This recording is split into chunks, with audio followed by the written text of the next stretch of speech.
Here, can you hear what I say? Last time I started a stream, the first time I started it didn't work. There was no audio. So let me know if you can't hear me. This is a bit of an unusual stream in that we're going to start by eating dinner rather than cooking dinner. Normally, I might start a stream by starting to cook. I've already done the cooking. I'm ready to eat now. Yeah, I'm not sure how well or easily I'm going to be able to eat this. Yeah, I'm not sure how well with this denture that I have in. I'm also not sure that anybody will arrive. I had very paltry attendance at the earlier one, which was fine. I got to say hi to Winston's mom and stuff, but the audio is working, so that's good. I spent the last several hours or so cooking my homemade spaghetti sauce. And when I made spaghetti, now we have spaghetti and spaghetti sauce here to eat. I'm going to have mine on this plate here.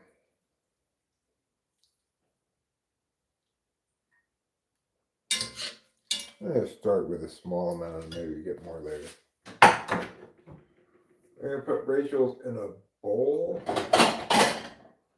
because she prefers eating out of bowls. Yes, she has a preference. I prefer the plate because it has more room on it.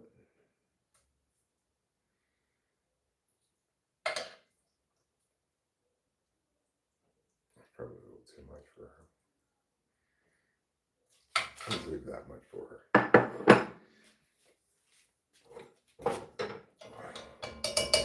She doesn't eat nearly as much food as I do, but I typically give her the same amount in the interest of fairness, you know. Hi, Winston's mom. Thanks for being here. Now I'm going to use this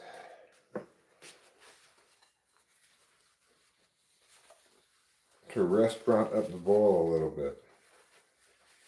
Get all the things off the side of the bowl. Alright, now I'm going to... Hi there, Fly Guy. Yes, we made spaghetti. I started with ground beef. I started with ground beef, and I simmered the ground beef in wine and vinegar and water for quite a long time. And I put some oregano and garlic powder and salt and pepper. And then I put in a can of tomato paste with a little bit of water and a little bit more wine and stuff. And I simmered and simmered and simmered to make this homemade meat sauce. Thank you. Rachel's talking with Kami on the phone. It's Kami's birthday today. I don't know how old she is, but it is her birthday today. Happy birthday, Kami. Now that she can hear me. Let's try it out, see how it goes, see how it tastes. I am Eric Son. I don't have any Parmesan cheese, but I did put a little milk in this to soften the acidity. Let's try it out.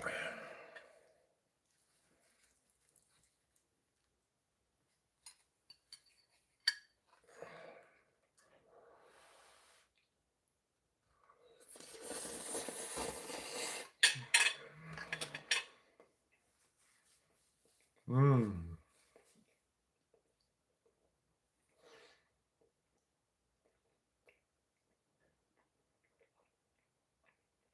Mm-hmm.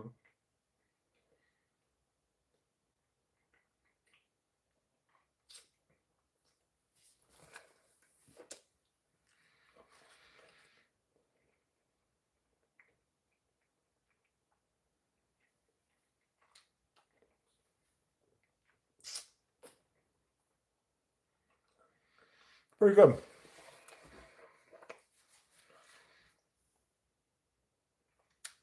I wouldn't call it the most delicious thing I've ever had, but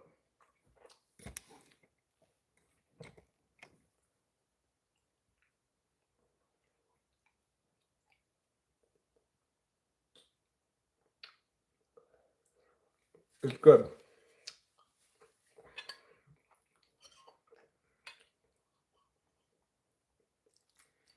But I have trouble chewing with my temporary teeth here. So, fortunately, you can kind of swallow spaghetti without a lot of chewing.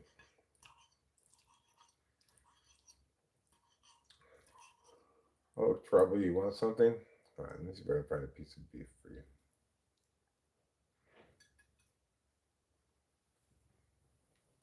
There you go, mister. See if you like it.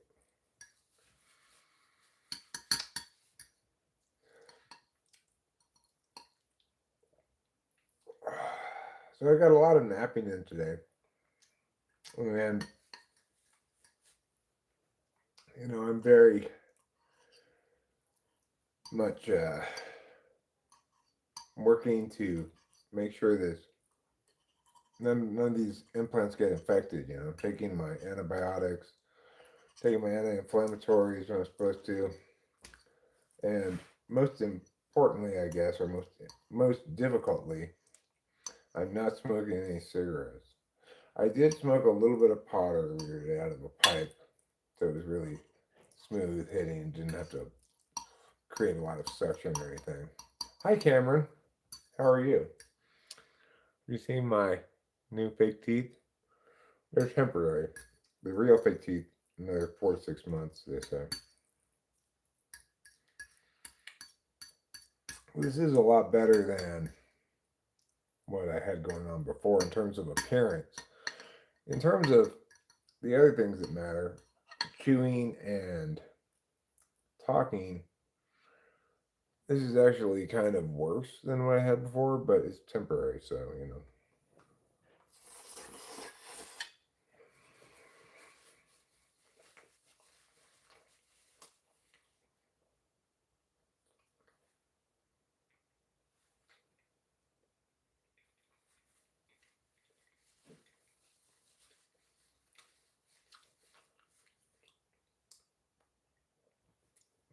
You know what, Root?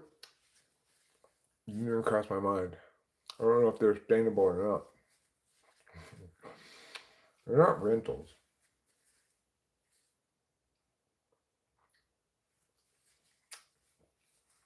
But you make a good point. I hadn't thought about it. But I'm also drinking coffee, so.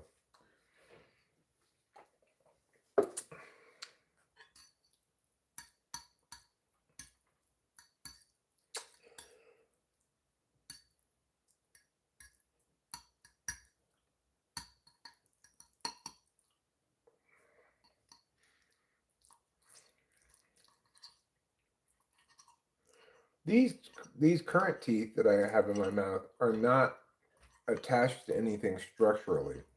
They're just put in there with dental cement, as far as I can tell. I know they're not attached to anything structurally. I think that's what he used to put them in there. So, if I try to do too much with them, I might dislodge them or something. But what I can't do is harm the implants by biting too much or something.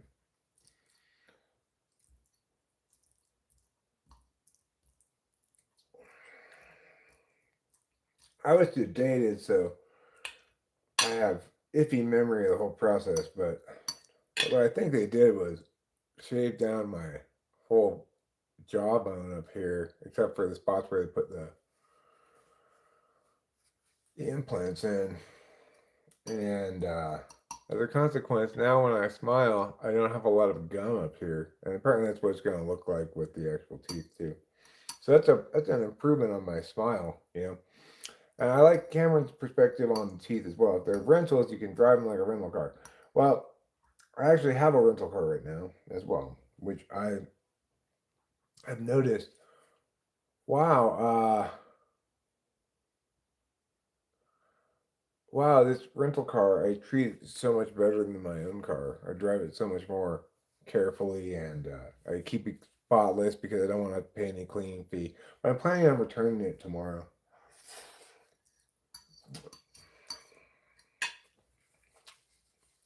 and getting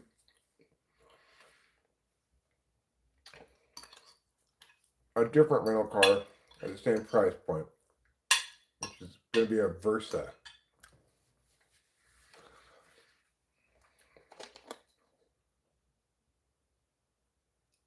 Now, I called them today. They didn't have it today, but they'll have it tomorrow.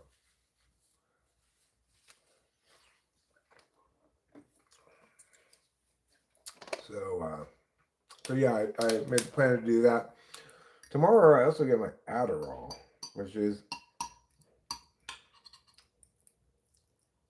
got a little bit mixed feelings about for a variety of reasons. But it's possible, I'm not sure this is going to happen, but it's possible that tomorrow, in addition to taking Adderall, I might eat the rest of those mushrooms.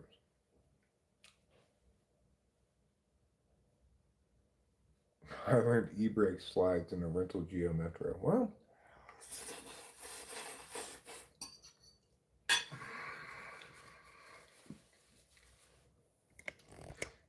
I'm not sure what car company makes the Versa, but I will tell you this. The Mitsubishi Mirage is a real piece of shit. I mean, it is a terrible car. When I do try to accelerate with any it goes like it's like horrible. And I'm used to the Mini Cooper, which does not have great acceleration. It's not like my dad's Mini, which was just like a race car, basically.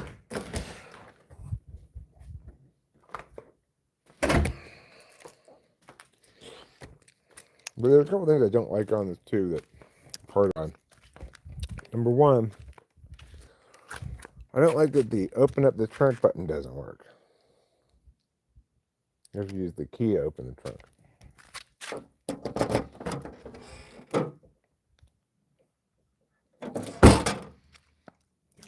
Number two, and I've never experienced this before. Any car, no matter how shitty. This car has no inside lights. So when you like open the door at night, it just stays dark in here.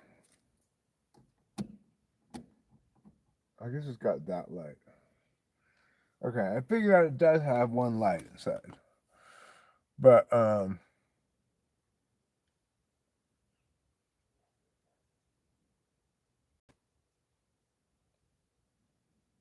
it's a pretty good one, buddy cat.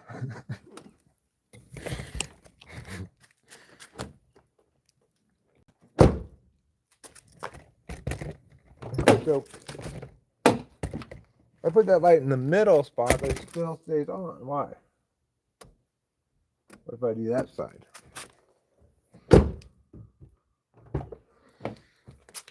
Still stays on. So I'll turn it off. That's probably why it's off to begin with, right? Because yeah, there's nothing in this trunk.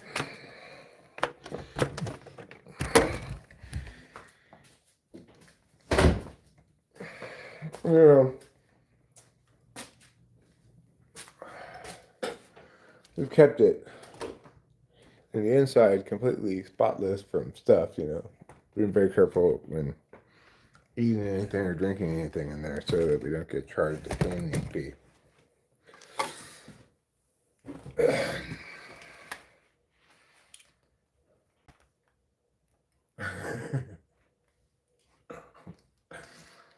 Like, I tried to fill this car with water to take a bath in, and it's just totally not even watertight.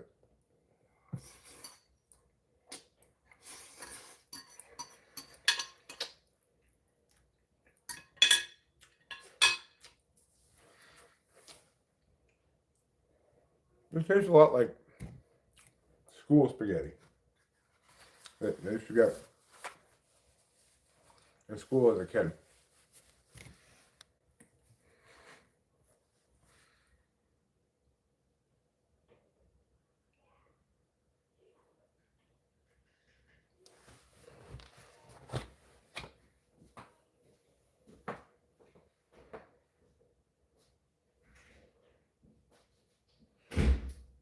have I not seen Newsom's hair catch on fire? This is the first I've heard about it as well. Maybe it did. I don't know. It's not something that one to be really proud of. So it seems like very plausibly could have happened. It's not like you'd want to make that up. Oh, I wonder if my hair caught on fire. No, it stops fine, but 0 to 60 in like 5 minutes. Got no acceleration. It doesn't handle very well either, even though it's a little car. Like I guess I know I'm spoiled because I'm driving the Mini normally. I mean, it's got a very low center of gravity and handles the road really well, but I think it's terrible.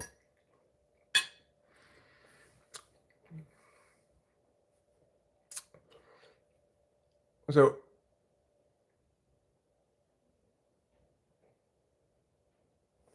no, it doesn't have that.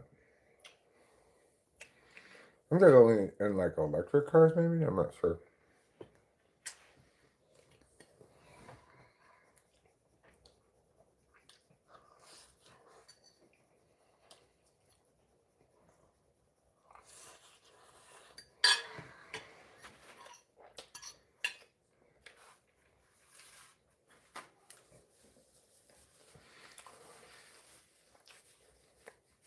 Earlier, I was watching some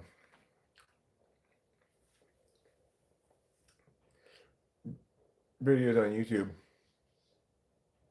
Didn't I just let you out? He wants to go in the bedroom now.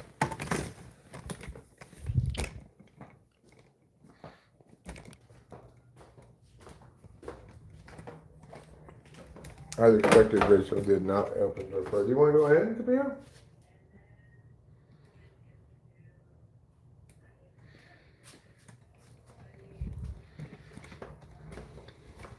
No? Where do you want to go?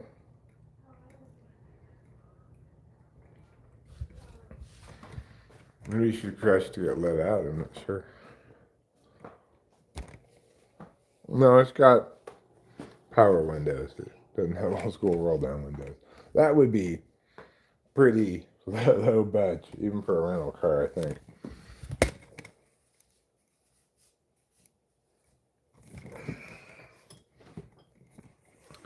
But if you're thinking about getting a Mitsubishi Mirage, I'd recommend not doing so. It not only does it have AM radio and FM radio, it has Bluetooth, so we can connect our phones to it. So it's got like certain modern features that are cool. But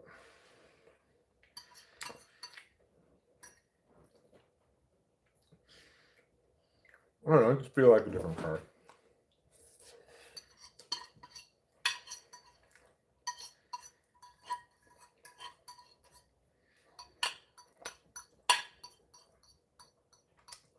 If I'm gonna have to rent a car, I might as well keep it interesting by getting a different kind of car. Kapia, will you make up your goddamn mind? I'm pretty sure it's not even an uncertified chip. Go ahead, Kapia.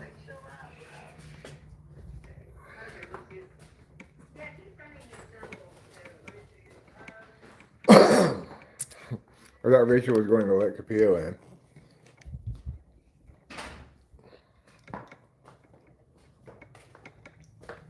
But she was actually just taking a bag of trash out.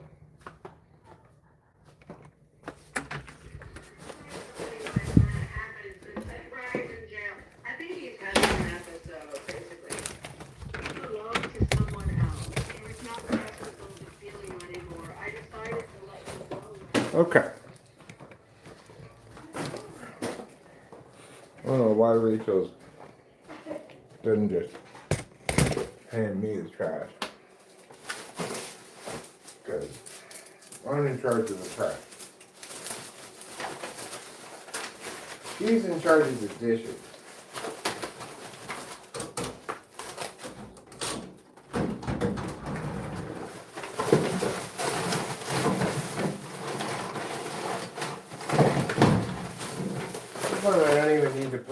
pressure because it's not full enough to crush really anymore. The crushed it already.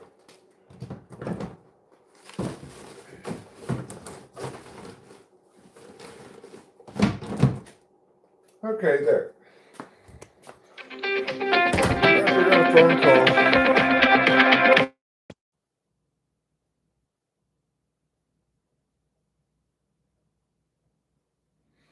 Well, MBTI is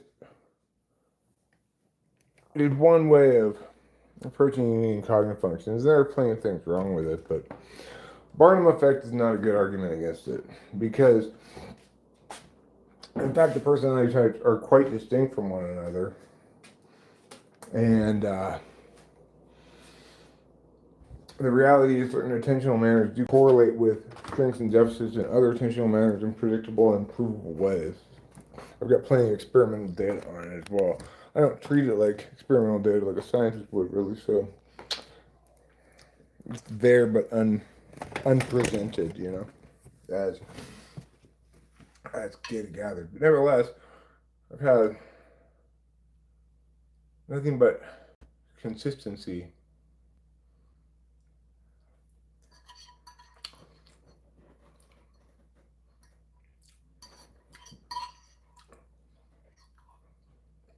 With predictions made by the model.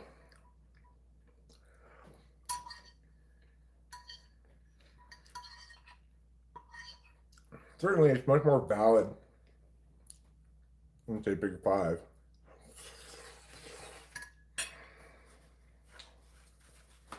Big Five is just, you put words in, you get synonyms back.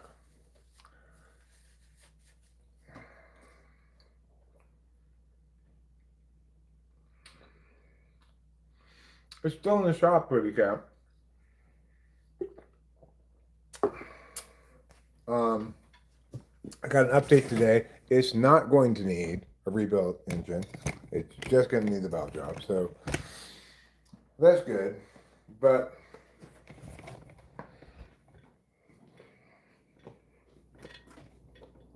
apparently there's a couple people in line in front of me at the machine shop where they are.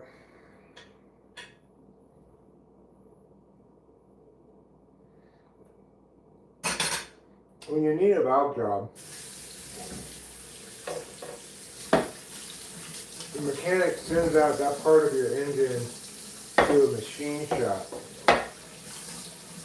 So there's apparently several cars in front of me at the machine shop. So who knows how long I'm going to have to rent a car for.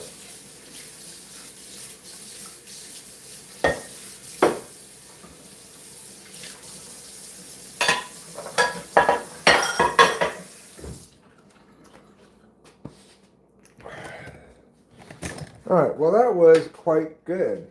That was, yes, it tasted like school spaghetti. I'm not sure why. That must be how they make spaghetti at school, I guess. But I like school spaghetti. School spaghetti is fine. You know, it's meat sauce rather than just tomato sauce. That's probably what makes it taste like school spaghetti.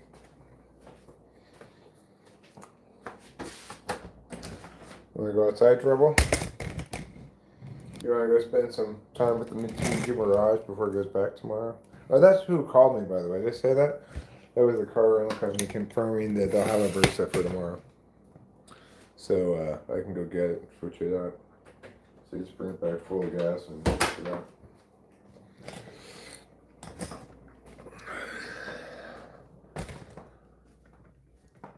So that's pretty cool. They followed up with me. I like that. Is there audio in now? Let me see if I can hear me.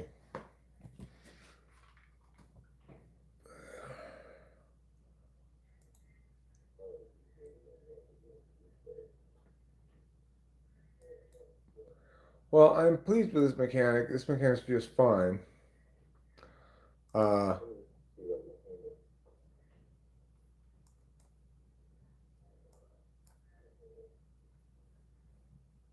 Yeah, I appear to be able to hear me. I like the mechanic. I trust them. I do have a big problem with my car, so it's going to be expensive. But what they sent me a picture of the impacted part of the engine. Of course,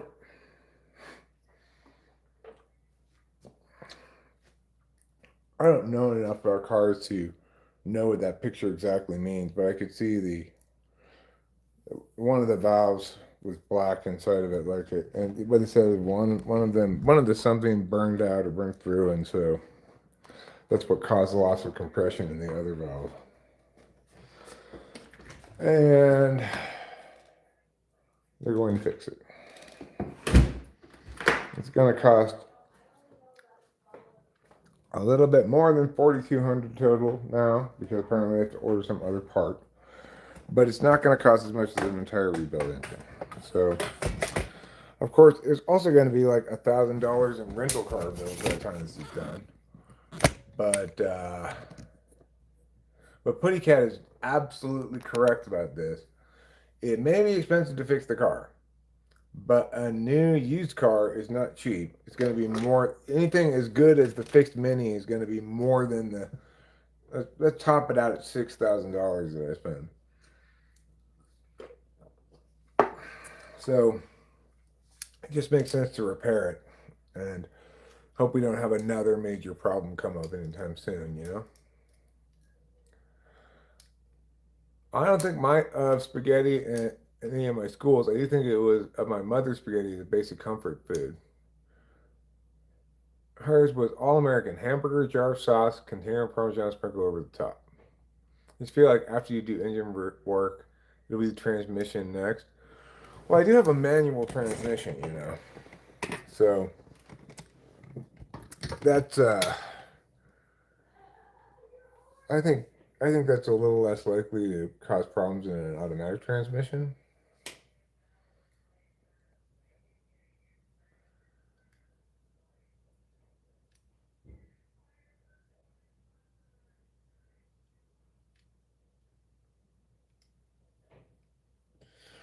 I watched a video today where this fellow asked people on the street how much their car payment is. $450 to $700 for an average used car. Wow. Yeah, I mean cars are super expensive right now. Delilah, she leases a car instead of buying one.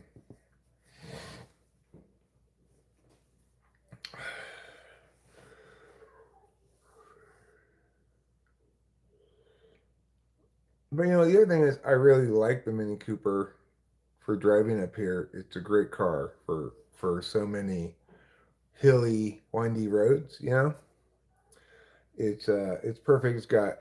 It hugs the road really well, and it's also got manual transmission, which means I go through brakes less quickly than I would with an automatic. You know,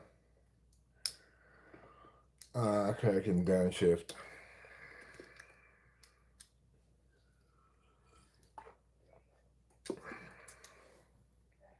Plus, it's already got my personalized license plates on it, which I like a lot. All right, I'm gonna do it. Well, Putty Cat, you know, it may not be the best decision, but it's the decision she made. The best decision is to already have a working car and drive it. But her car broke. Her car was a lemon, really. It was always having problems since the moment she got it. It was called maybe a Chevy Volt or something like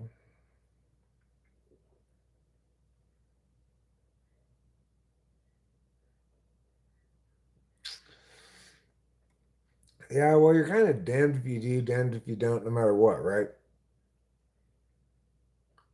The only way to minimize car expense costs is to continue driving the existing car you have that you already own. And unfortunately, sometimes you're going to have to fix it for large amounts of money. Like I do now. All right, so I'm going to do this.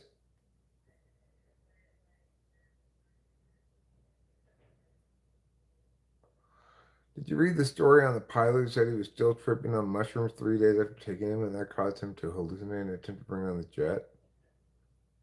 That's ridiculous. That is absolutely ridiculous. Like, I've taken mushrooms so many times. I even tripped super really hard on them. I have never dreamed of ever conceivably harming people. It's never, I mean, sure, maybe I get a little mean in the live stream sometimes to, I don't know, Jeff Shaw perhaps, who totally deserves it. But I can't even conceive of trying to do something like that.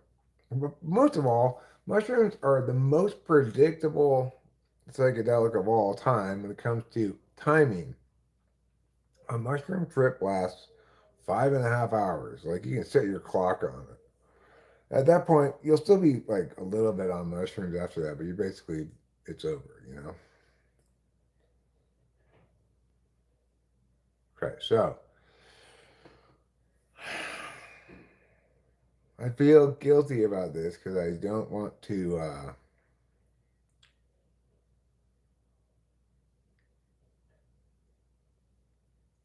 Oh yeah, he's lying.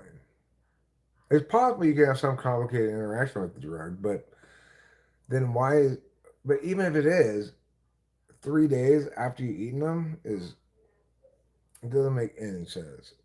I had a bad reaction one time when I took a bunch of I ate half an ounce of mushrooms on a clean head, which means I hadn't had mushrooms in a long time, and I took Vyvanse, a lot of Vyvanse, um, and I kind of had a bit of a like psychotic break.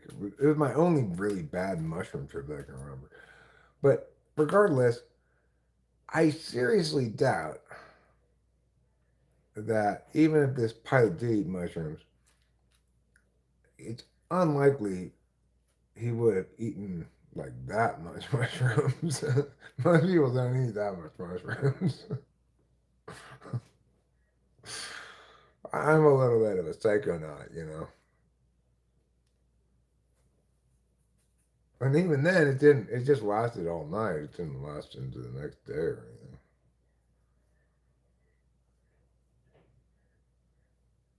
But yeah, I guess you can get drug interactions. But regardless, it's never okay to blame your criminal behavior on drugs.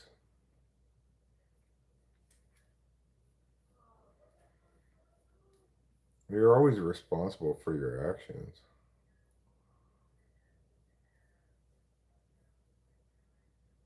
Okay, I'm gonna smoke this pot now. Even though I'm worried about my implants getting infected or whatever,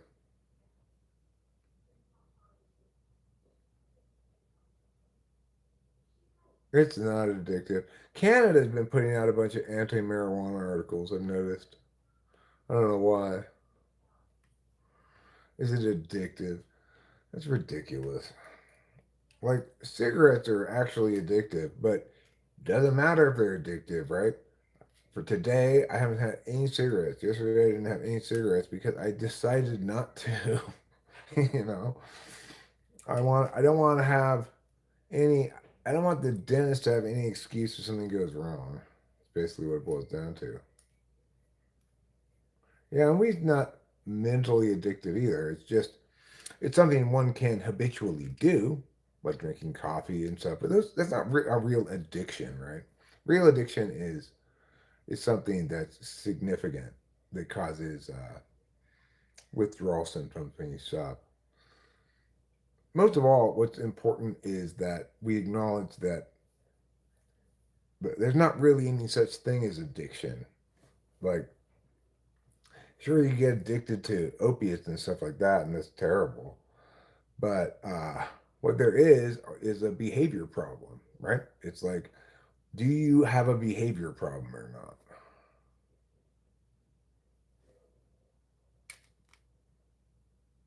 Addiction is 7 hour beat off sessions. Casey Jones, high five. That's not addiction, that's just math. Okay.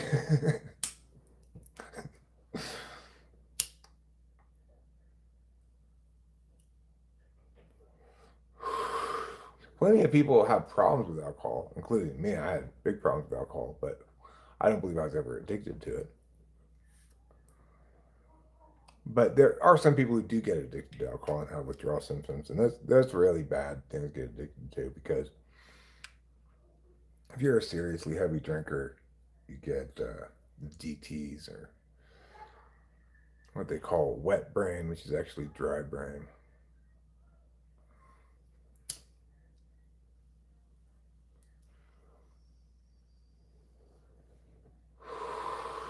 I have alcohol around the house. I've got a big bottle of wine in there that I use for cooking.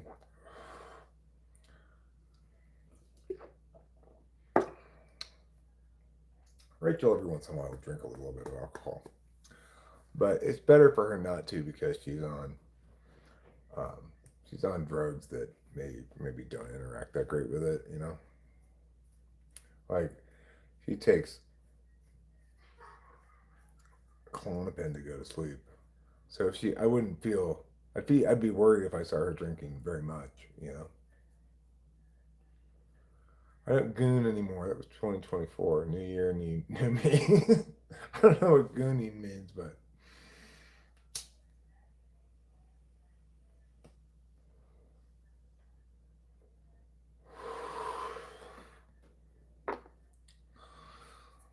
so smoking pot is a little bit of a compromise for me. I drink a little bit of I smoke a little bit of pot to make up for the fact that I'm not smoking any cigarettes.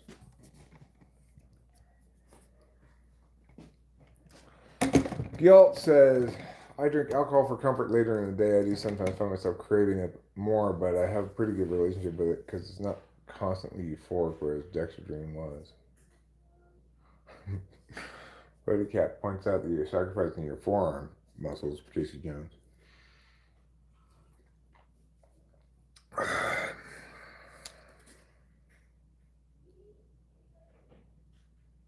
I think the big Coomer arm is a myth. I don't know what a big Coomer arm is, but I'm going to agree with you anyway. It's a myth. I could conclude what I think it is from this conversation. I'm not really sure.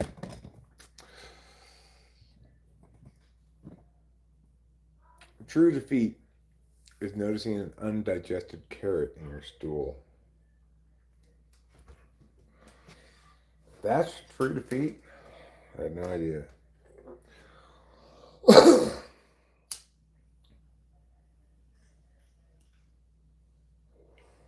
You know, neither dentist ever said anything to me. In fact, no dentist ever said anything to me about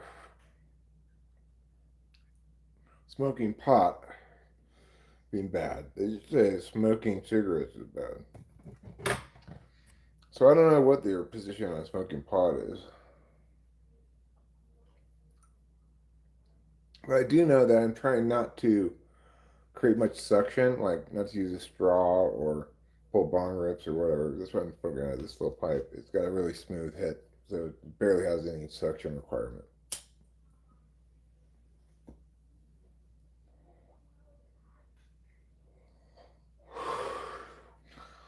I mean, personally, I think they're a better team than Notre Dame than Alabama, but I can see why Alabama got included. Notre Dame didn't beat anybody except USC. The only team they beat. They lost to Miami, and they lost to another team at Texas A&M right at the beginning of the year. So I get it. I get why the playoff committee left them out. I don't necessarily think Alabama was deserving, but you had to put Miami in because Miami had the same record as Notre Dame and beat them head to head. There's no getting around that, right?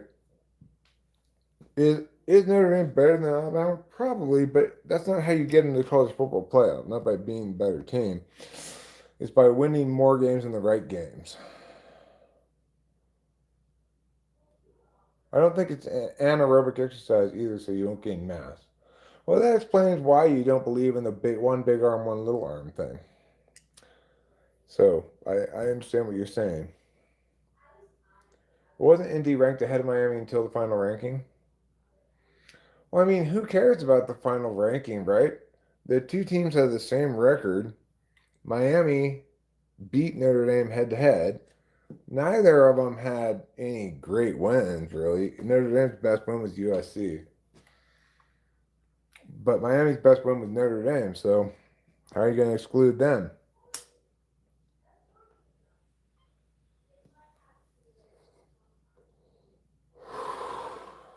The other thing is, we have to acknowledge that Goonie wore my shoulder out. Non-related issue, Mom.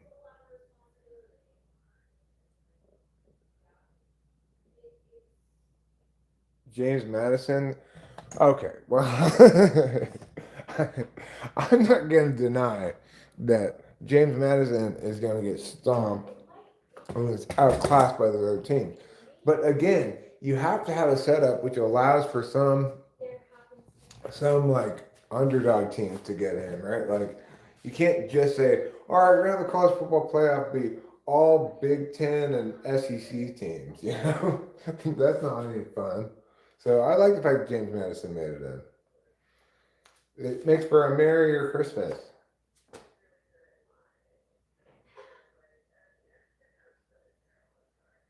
Starting to feel achy. Realized I've had hardly any water today. Yeah, time to chug that shit.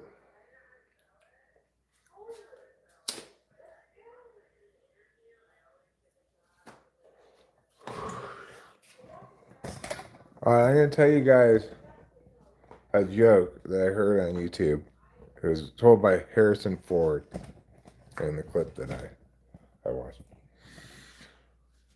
This lady goes to the supermarket, walks up to an employee in the produce section and says, I can't find any broccoli. Where's the broccoli? He says, we don't have any broccoli today. Well, we ran out. We'll come back. We'll have more tomorrow. So he gets back to work. She starts walking around, and she comes right back to him and says, I can't find the broccoli. Where's the broccoli? And he's like, we don't have any broccoli. We're out of it. You'll have to come back tomorrow. And she's like, okay. She walks away. 5 minutes later, she comes back, says the same guy, I can't find any broccoli. Where's the broccoli? He said, look, can you spell the word cat in categorical? She says, C-A-T. Can you spell the word dog in dogmatic? She said, D-O-G. Can you spell the word fuck in broccoli? She said, there's no fucking broccoli. That's what I'm trying to tell you, lady. There ain't no fucking broccoli.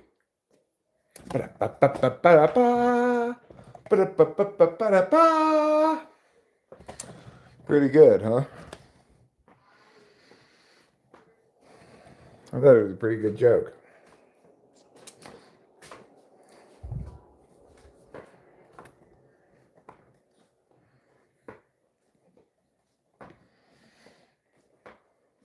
What do you guys think? Pretty good, huh? Some people, broccoli tastes bitter. I like broccoli. It's my favorite vegetable. Like, head and shoulders above other vegetables. Yeah, it's all kinds of those vegetables are all taken from the same cruciferous vegetable root. It's like means it has iron in it.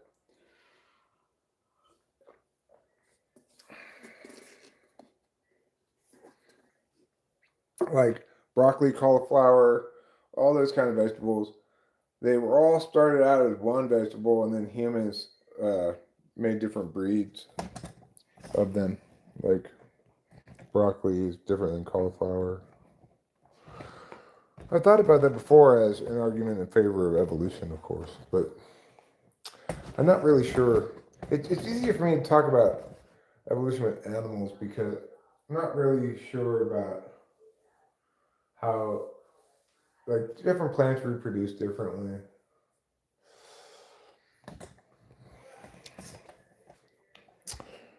I was looking at information about bristlecone pines. They live a super long time. Aromatase inhibitors are fun. What are aromatase inhibitors? I'm switching from beef jerky to cheese sausage to save money. Good idea. Winston's mom doesn't really like broccoli? Huh. You know, I used to not like Brussels sprouts, but I do like them now if they're made a certain way.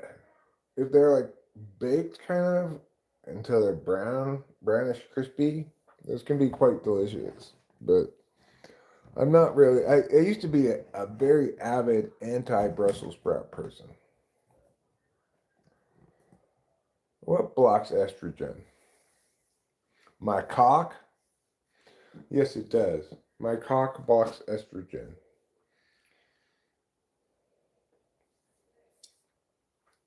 It prevents it from getting inside of me when I hump Rachel. My cock serves as a shield to prevent her estrogen from getting inside of me. Aromatase inhibitors. I don't like collard greens at all. I really dislike collard greens. I also don't like bok choy or Swiss chard, which are kind of similar things. Artichokes are good. If you're into food that requires a lot of work, you gotta pull it off one leaf at a time, dip it in some butter. Or you love bok choy? Well, that's wrong of you, Fly Guy. That is wrong of you. I don't like bok choy. Therefore, according to Tuts, there must be something wrong with it. Broccoli is mid. Okay, well, fine. You guys go ahead and have your different tastes in vegetables. That's fine. Doesn't bother me. As for me and Rachel and our home, we serve the Lord and broccoli.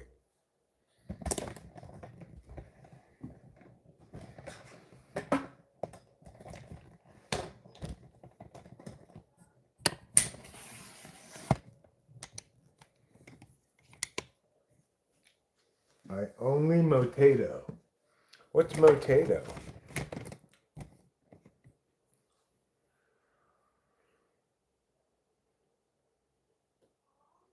Remember that episode of The Simpsons when Homer made tobacco? He crossed tobacco with tomatoes and sold them. Tomato filled,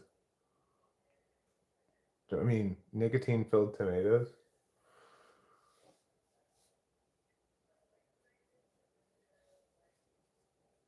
Are you thinking about tobacco as well? My views on cocaine is cocaine is bad. That you should do it only rarely, if at all. Most of all, don't become a coke addict. But bottom line about cocaine, it costs too much, lasts too little time, is not worth anything compared to amphetamines, which are much better. Tomatoes are fine in sauces and stuff. I just made my own spaghetti sauce. Started out with ground beef, added a can of tomato paste. But I don't like to have them in large pieces of like raw tomato. I don't like that. Views on crack. Probably avoid smoking crack if you can. What is the world's best potato? Is it French fry, mashed, baked? I'm gonna say it's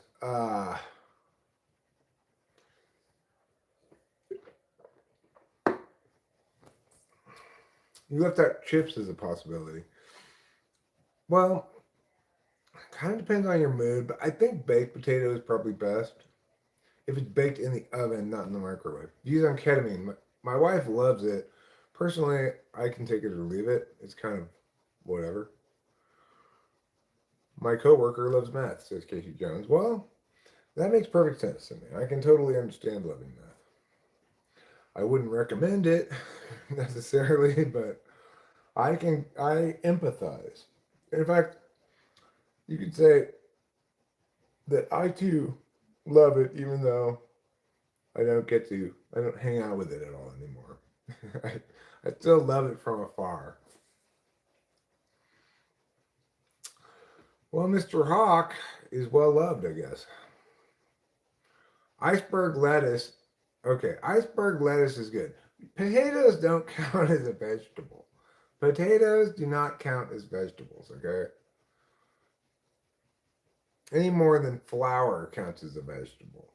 Like a tortilla is made out of wheat. It doesn't make it a vegetable. If you use on MDMA, well, it's really hard to get real stuff. But I took ecstasy multiple times. Only one time did I actually get real strong ecstasy. And it was just like people say, it made me feel like an angel, made me act like an angel. And it was the most pure, like, ah, ever. But it also made me have twitches and stuff the next day, like maybe some kind of neurological problem or something. So I never did it again after that. Fortunately, the twitches went away. My coworker smokes it every day at work. He tells me because he knows I don't tattletale. Well, sure. Once you're smoking meth on the regular, you do it all the time. Favorite psychedelic? Well, my most commonly done psychedelic is mushrooms. I have trouble getting LSD. If I could get LSD, I would do it. But he smokes meth in closets and portable potties. I've been there. I've been there. I know all about that life, being a meth smoker. I lost my weed somehow out of the bowl. I had this bowl packed and then I lost it.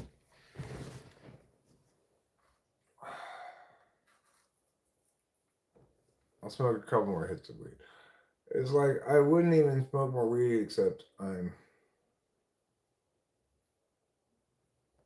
kind of fiending about cigarettes. I'm trying to avoid that.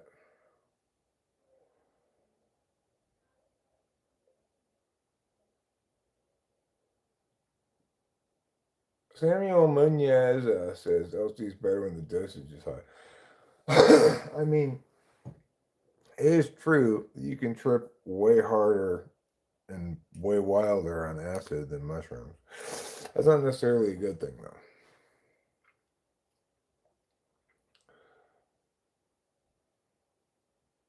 I have a mint tin and it's full of pennies and buttons.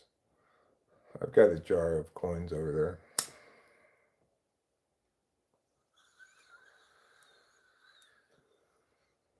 Dexedrine is basically unmethylated meth.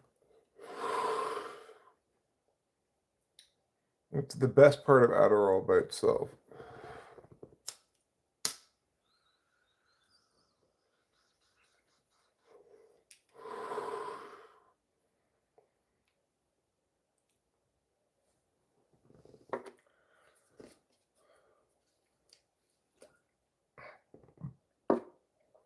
I'm a little scared of my Adderall, though, I gotta tell you, truth be told.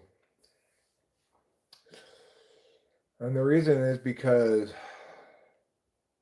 the last couple times I've taken it, I mean, when I get to the end of the bottle, I've crashed so hard. I had panic attacks / serious down feeling, depression kind of stuff, which I did not like at all, obviously. How you get dexedrine? From a doctor. You gotta get it prescribed.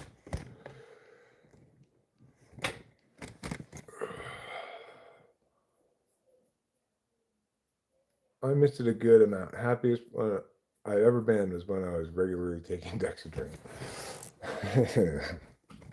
Yeah,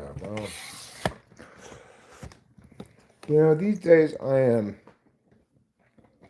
more reserved about my consumption of things. I recognize that my brain, my mental health, they have some fragility to them, and I've got to manage things maturely to have a healthy, sustainable relationship with drugs. It's not my natural way, maybe, to be all like mature about that, but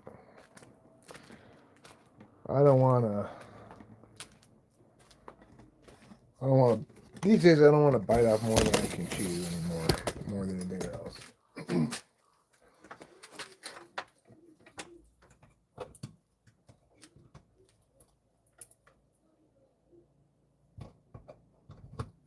All right, let's do something that's long overdue. Let's take this ladder back to the garage.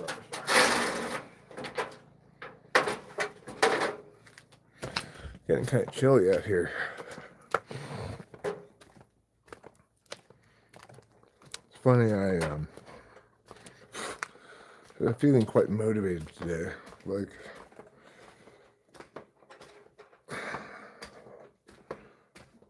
it seems to happen, although not so much. This doesn't seem to cause so much this time, but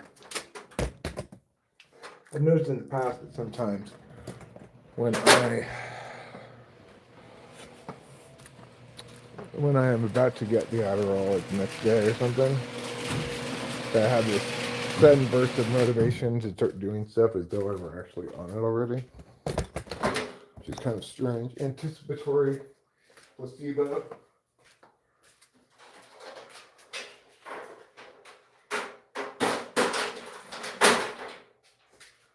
But that's what I'd call it, I think, is anticipatory placebo effect. If you had to come up with that name. Earth, chili.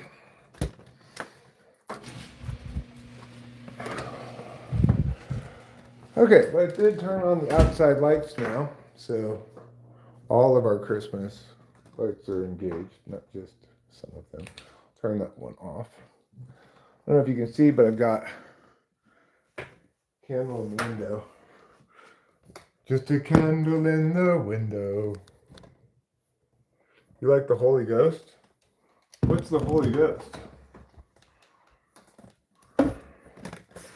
You see just a candle in the window?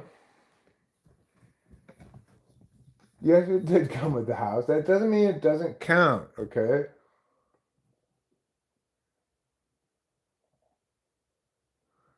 I'm gonna suck when you're enjoying a new hobby like mini putt and always feeling like taking dextrin would be funner. Now, what you think is playing mini putt would be even funner if I were on dextrin.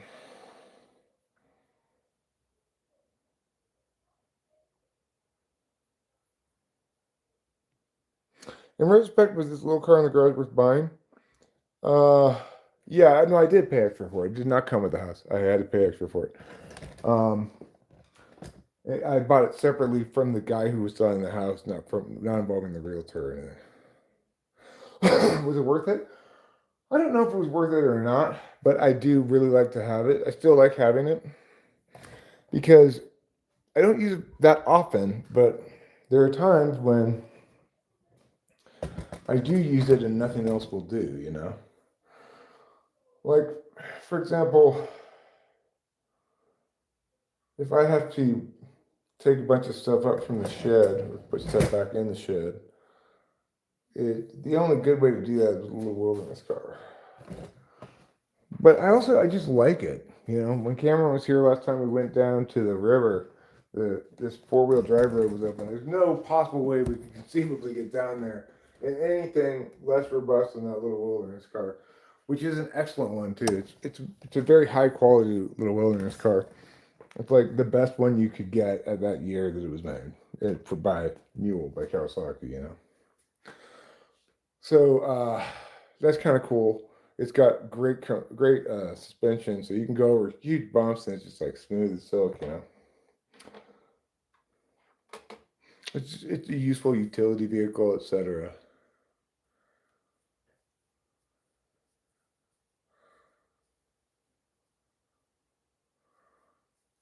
Father, Son, and the Holy Ghost is still a small voice that guides us. When I ate the meth I found on the ground, I no joke saw God in this cloud. It's very strange. I've also taken meth I found in this corner. It was in a pipe already. I was like, somebody left a meth pipe full of meth. All right, this was well after I had quit smoking meth. I was like, Eric, just leave it there. I left it there, went home, turned right around, went back and got it. Smoked it all. Didn't regret it for a minute.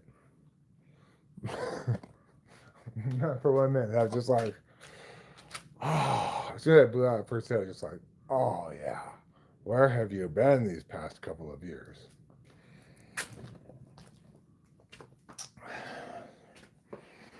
But that was a long time ago. My left foot has basically not been bothering me much today, which is pretty great, pretty surprising, because this left foot of mine has been bothering me, hurt kind of, for it seems like months. I'm not sure what I even did to it, but it feels like you know how your foot goes like this? Imagine if you step on something like right here in the soft part.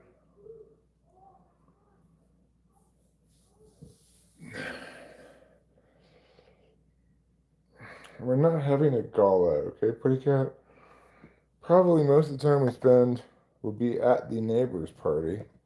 It's just gonna come back here at the end, us and those neighbors, maybe. So,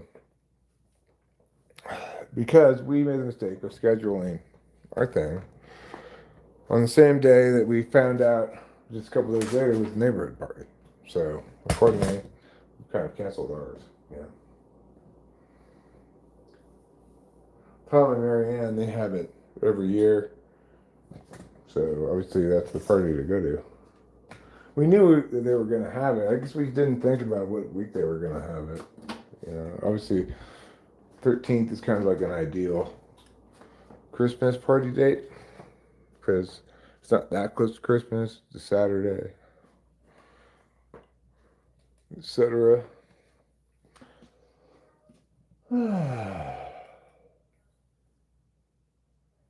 So I would say that I'm pretty impressed with my not smoking cigarettes the last couple of days. You know,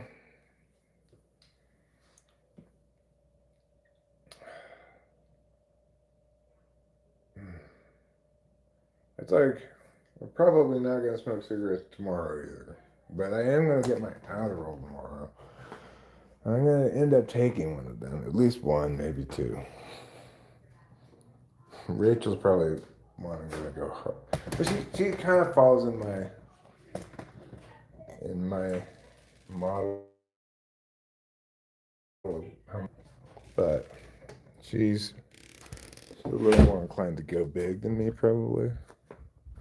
Of course, 2 is plenty big for her. 3 is huge for her. But I regularly used to take 3 the first day I got the bottle. Now I have no chance I'm going to take 3 tomorrow. I might take 2, but I might just take 1.5. I might just even take 1. Why? Because I'm growing up, okay? I'm more mature now. So I want to show you the Christmas lights at Survivor. You see I made it all the way to the end. They're up there too, on that side.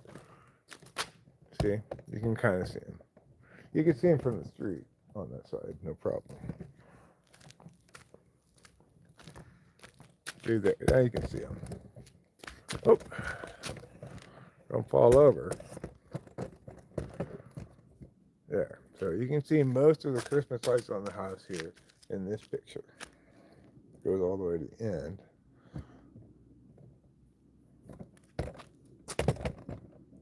Now you can see them all. Well, you can't really see all the ones up there.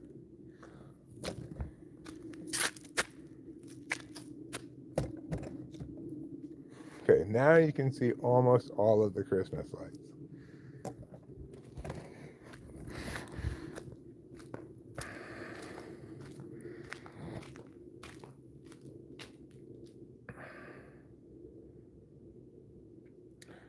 What if you get to the party and everyone stares at you like you're not supposed to be there? Oh, that's not going to happen.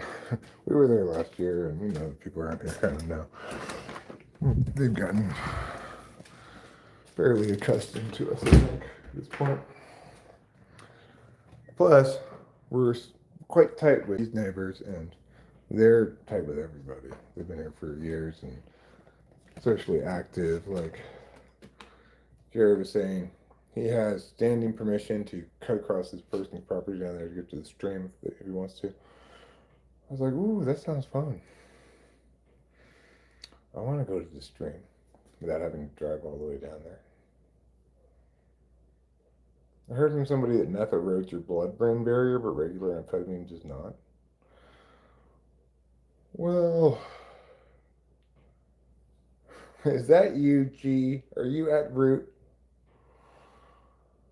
I don't believe in widescreen anymore except for long form videos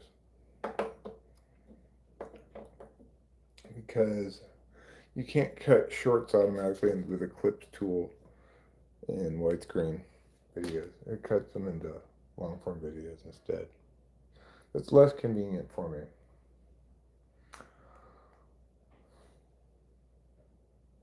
I do like all the Christmassiness around here. Yeah, I agree. It doesn't talk like G. Rachel stressed that it was important to her that we celebrate Christmas this year, and I appreciate that she did because I feel I guess you'd say, the palliative effects of having some Christmas stuff going on around you during the season of Christmas because otherwise, shit's gonna get depressing. And nobody likes being depressed.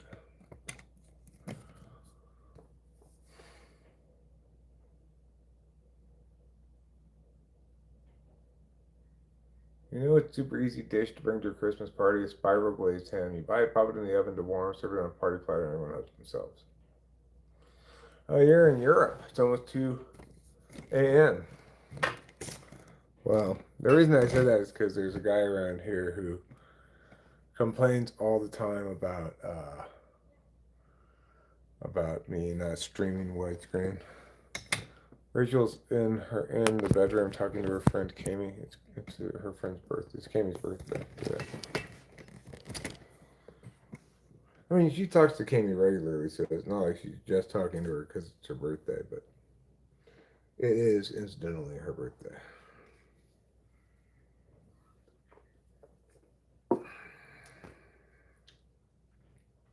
You probably know, gee, fine, Root. I don't know why. Talking like you don't know anything around here.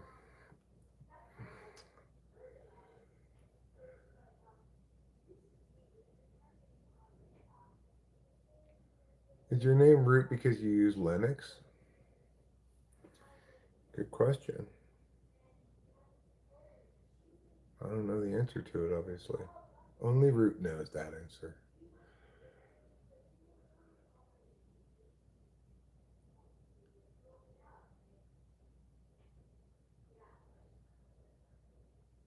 I've got a lot of tabs open. He mentioned wanting to buy you a widescreen camera for Christmas. Well, I used to use my phone. Obviously, I'm gonna YouTube. I'm gonna mostly YouTube in the way that's most convenient. What do I think about teams opting out of bowl games? I think it's just dumb, but I don't think they should.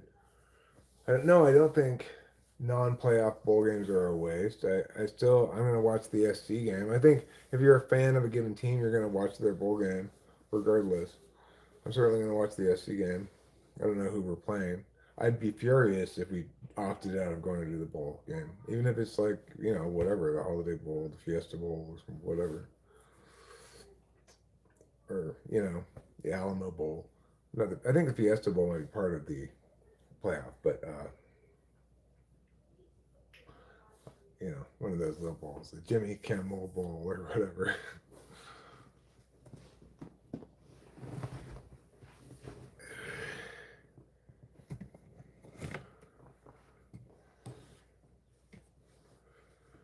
She is right. I stopped watching your streams on my phone soon after you moved into your house because I started vertically live streaming. Well, I mean, from my perspective, the live stream is almost entirely about the audio anyway. It's just words. Words I'm saying, words that I'm reading. It's all words. So it is occasionally the case that I'll show some visuals like the Christmas lights outside, but by and large, uh,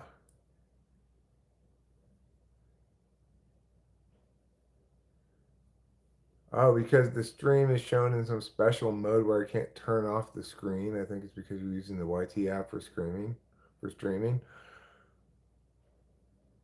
Huh.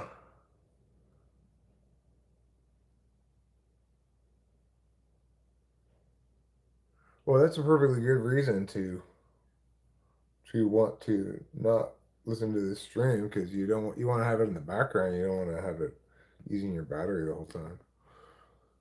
I'm sorry to hear that. I don't know if streaming horizontally would change anything because I'd still be using my phone and accordingly the YT app. So, but the only other way when I was back in Arcadia, I didn't stream from my phone at all. I streamed from the laptop, but that left me stuck in one place all the time. I couldn't walk around. And I now that I've gotten used to streaming on my phone, I can't conceive of going back to that because it would be like torture to just sit there in front of the camera the whole time. Especially since I don't smoke in the house.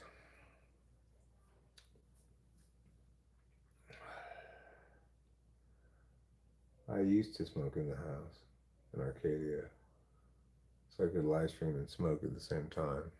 USC is playing Houston. I'm sure several players will opt out.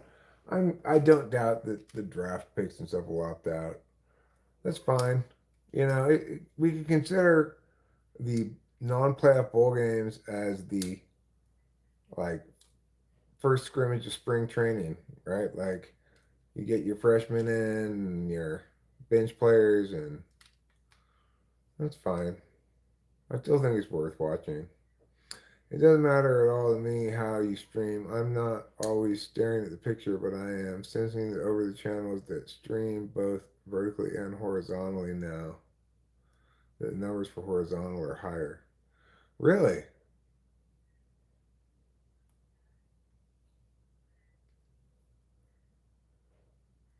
Well, that's a good point, Root. That is you're making better arguments than G has ever made in the history of his complaining about it. And yet the reality is there's a problem uh with the I mean that shouldn't change, right? Because I'm still recording it in on the computer. But I guess having a third person in there, namely the computer recording it, that's what makes it do that. I'm not sure. That shouldn't have changed. If that changed, that has something to do with. Um,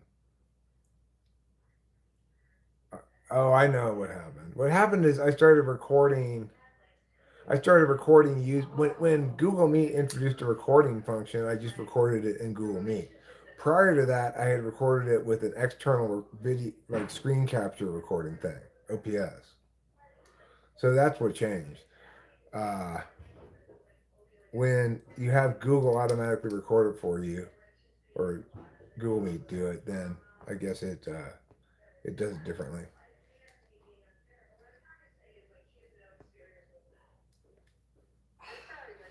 And the other thing that shouldn't be any different is the other person's audio quality. Mine might be different because I'm not using a mic; I'm using the camera mic. I mean the phone mic. But the other person's audio quality should be equivalent to what it's always been, which is depends on what they're using, right?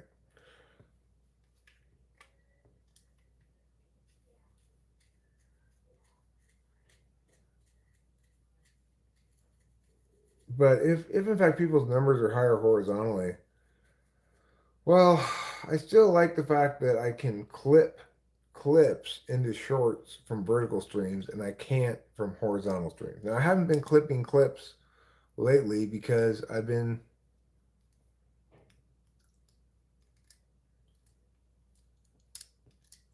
well, that's a good reason for me to get a lavalier mic, a better lavalier mic. I've tried to get lavalier mics twice for this thing, and neither of them works properly or well. They didn't improve the sound quality, etc. So I don't know. I'm gonna have to look into it and try to get a good lavalier mic that works with my phone, and then the audio won't be a problem.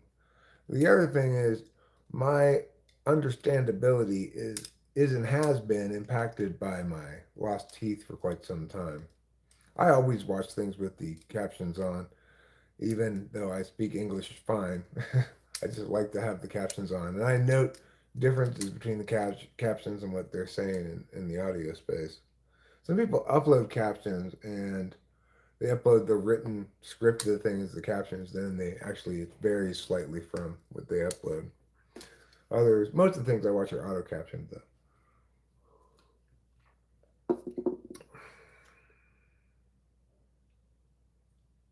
Right, then I can read about chicken buckets. For the first time ever, I actually went to a sponsor from a YouTube channel and bought something. I've never been influenced to buy anything by any video I've ever watched or by any sponsor that they have. Never appealed to me at all. But today I watched a Noel Phillips video that had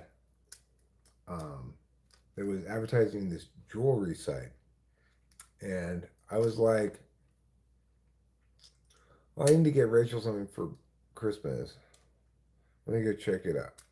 I went there and I was pretty pleased by what I saw, both in terms of style and in terms of affordability. Like all of their jewelry was under the most expensive was under $250, and the one that I asked Rachel to you know look at the site and see if to pick something that she wanted. And the one we yeah, I can be a bit mumbly sometimes, and that has to do with my dental problem somewhat.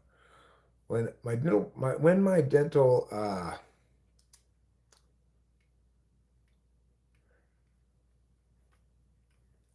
I get my dental problems all fixed, my enunciation will be better. I'll be clearer to hear, and I won't be. I'll be able to speak it in my normal with my full capacity, which is when I don't have dental problems inhibiting me, I can speak very quickly, very clearly, as a debater can, you know. But I'm currently impacted by this massive amount of shit right here in this temporary denture that'll be gone in 4 to 6 months. I finally figured out why each of us return to your LS. Guys, what I'm about to say is true for each of us ever. If you want to, each of us come back because Eric is or has become our best friend. I think best friend maybe a little strong for some people certainly, but I hope to be friendly and friends with all of you. And I know that it's really important to me to be able to have some people here and keep me company.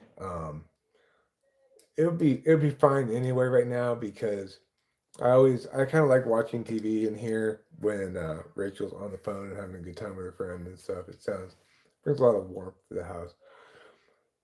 But right now I'm trying to not smoke cigarettes, which is a bit of a challenge. I get a little feeny. I could take a Wellbutrin, um,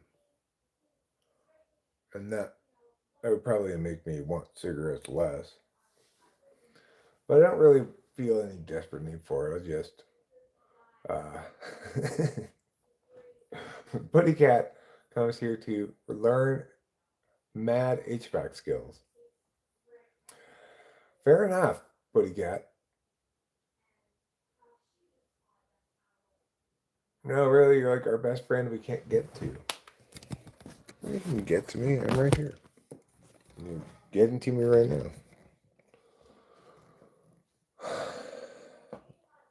This is one of those activities, of course, where I have a strong association with smoking.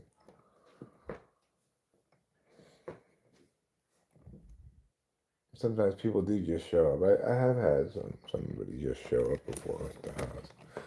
Normally, though, we talk to them and make a plan, and their arrival is anticipated and welcomed.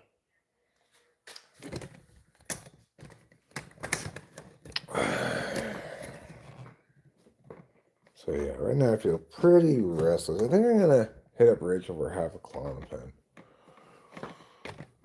And kind of settle into a chill evening and hopefully get a good night's sleep as well. Because I want to just rest this mouth as healed as possible as I resist getting back into my habits for as long as possible to maximize the chances of it being healed. Can I take half a Klonopin?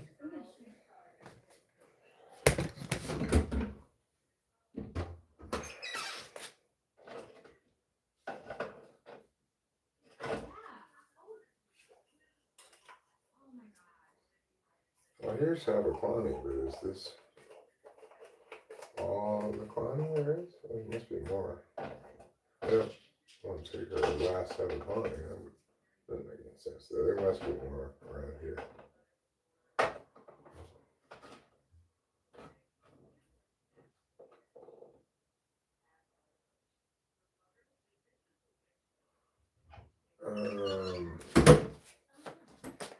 Hey, Rachel. Yeah. You have more than this one half, right? You have another bottle someplace? Yeah, it's in there. It's not in there, but I mean, I don't see it anywhere. Oh wait, no, here it is. No, wait, no, it's not. This is the one I just took the. Let me see. Oh wait, here it is. Yeah, you do have more. Never mind. But you can have that half. Okay, I was afraid this was your last half. No. You have 3, 5, 6, 7 and a half left.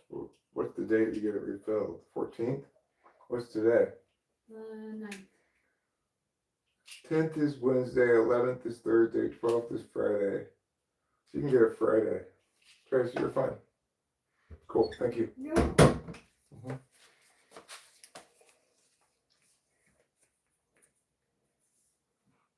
Sorry, I didn't know where my tools were. Actually, I have to get going, but can I give you a call back?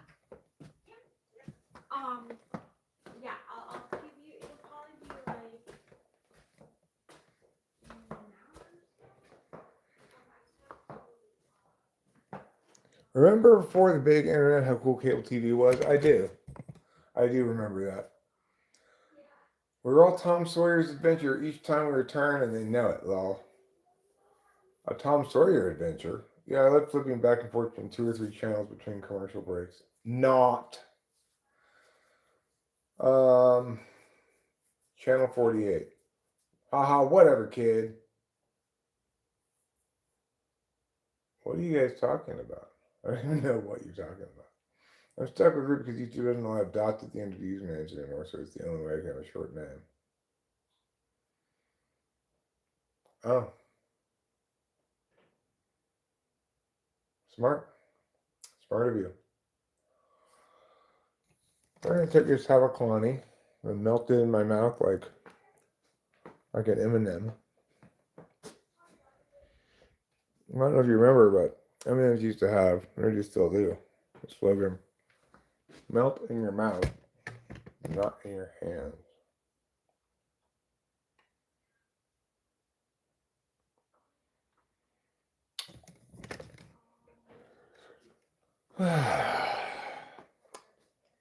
Hopefully this is going to show me out a bit. And I know it's very early to be talking about bedtime, but I'm just trying to compress as much healing into my life as in as short a period of time as I can. It's only 5 o'clock.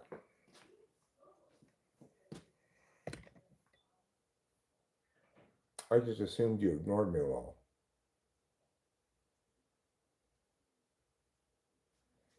I didn't ignore you. Eric is like our best friend that knows way too much, and some come here just to go back and forth knowing he has the last word, so it gets challenged. While Eric, I live solve the repeat visits. I mean, some people want to come back here and argue with me all the time, but usually such people don't end up.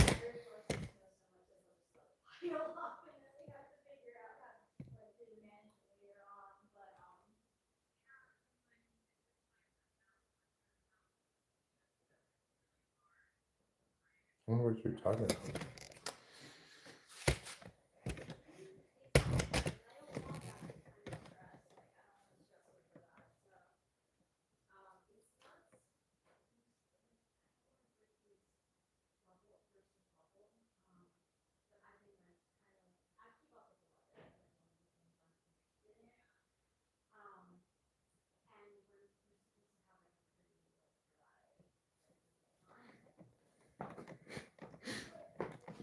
She's talking about the weather. She doesn't want to burst my bubble because I would like there to be more precipitation.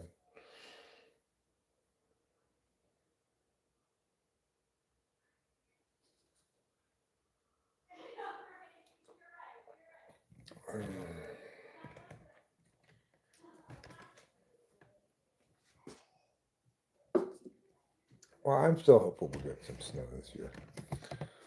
You know, I'm fond of weather. I'm a fan of it. I like changes in the weather, I like precipitation. The cold is a little bit. I have a I have kind of a love-hate relationship with cold, but snow is not really cold, it seems like. It's weird. It seems like rain is colder than snow.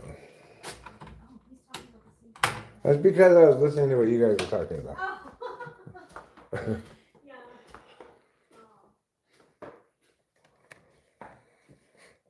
So Rachel just, I don't know if you heard her, she said, "Why are you talking about the same thing we're talking about?" Like, that's because I was eavesdropping. That's why.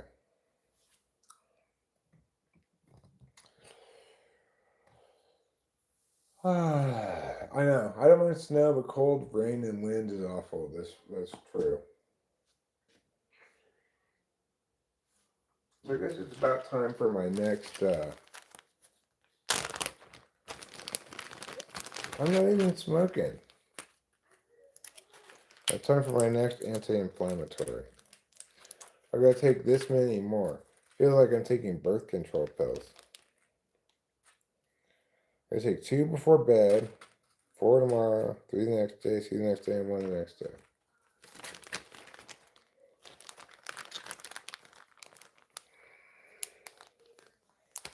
I don't want to hunt any quails. I'm very soft-hearted. I would be so sad to shoot one. I can't handle that kind of stuff.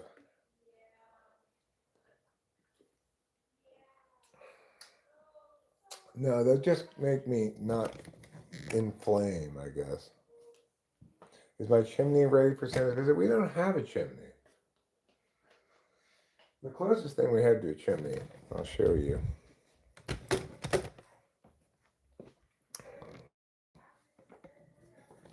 There's this thing out here.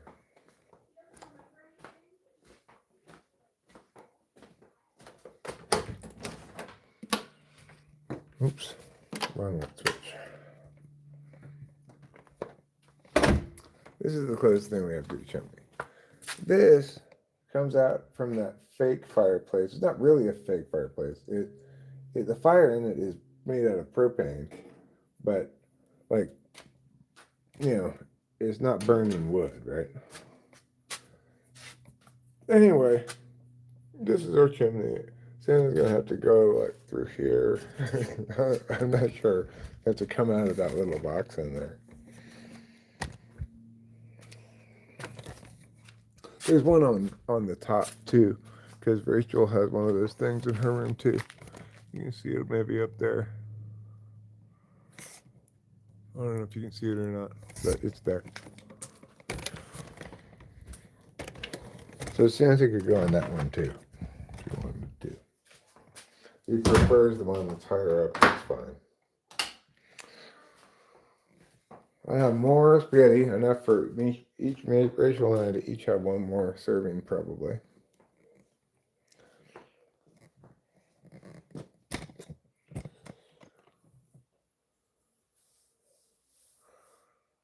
Now I found a new thing, namely that to promise not to do a thing is the surest way in the world to make the body want to go and do that very thing. See, Tom Sawyer would be right if he said, the surest way to not want to do a thing is to say you're going to do it. That's the truest thing to say. There's nothing Frodo-esque about me, no. I'm not trying to destroy any ring. I'm not really trying to have a lot of adventures or anything. I'm just trying to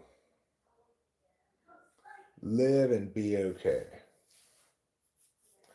You got a meeting tomorrow and you're a little hungover. Well, I'd recommend drinking a lot of liquids. Take a couple of Tylenols. Get some nice sleep, you know. Is Peter Pan gay? No, I don't think so. I think he's having sex with Wendy, right? I think that's what's implied by most of the Peter Pan lore, is that he's hitting that shit. You're Gollum because you cling to your precious. My precious. Is Carrot your precious that you're clinging to? How romantic. May I recommend to you, I think Rachel said she was going to recommend it to Carrot, Falling for Christmas, starring Lindsay Lohan on Netflix. If you have Netflix, I don't know. I'm about ready to, periodically I think I should cancel Netflix, then I watch something on Netflix and I go, okay, I'll keep Netflix. No, I think Spurfett's just a huge slut.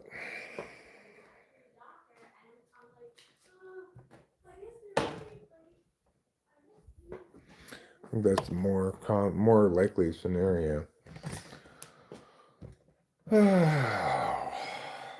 I'm looking forward to getting my car done so I don't have to stress about that anymore in a rental car.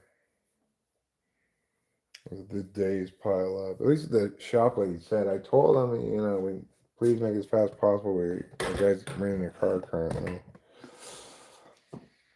So hopefully there's some sense of urgency. That's the word I was looking for. I hate it when I have to think of the word I was looking for a second. It always makes me go, oh no, I have dementia. But I don't have dementia. I'm pleasantly dementia free.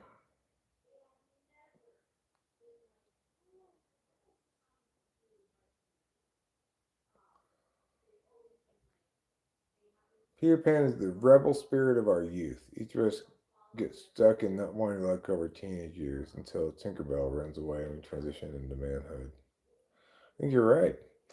No, it didn't. I didn't actually break down completely. The check engine light came on. It was clear that something had happened. I wasn't sure exactly what, but it was not. It was running rough. So I just drove straight home from when the engine light came on. I actually had to stop at Boot Jack. And I was determined. I looked up in Boot Jack. I said, what are the lights mean in the Mini Cooper if this comes on? Because it had a weird symbol that I wasn't sure if it was exactly a check engine light. But what I learned from that was that if it's yellow, you can continue driving it for some stretch of time. If it's red, you should stop right then.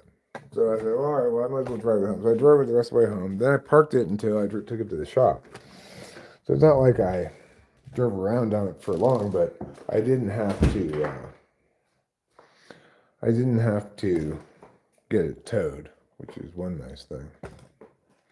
KC Farms 910. Hi, I haven't been here in a very long time. The last time I was here, I was gardening and talking about divorce. It was like 2 years ago. Well, welcome back, KC Farms 910. I have to admit, I don't remember you, but I'm sure you're a wonderful person. I'm glad your divorce is over. And I'm assuming you've harvested the fruits of whatever you were gardening 2 years ago already. And I hope that it was a good harvest for you.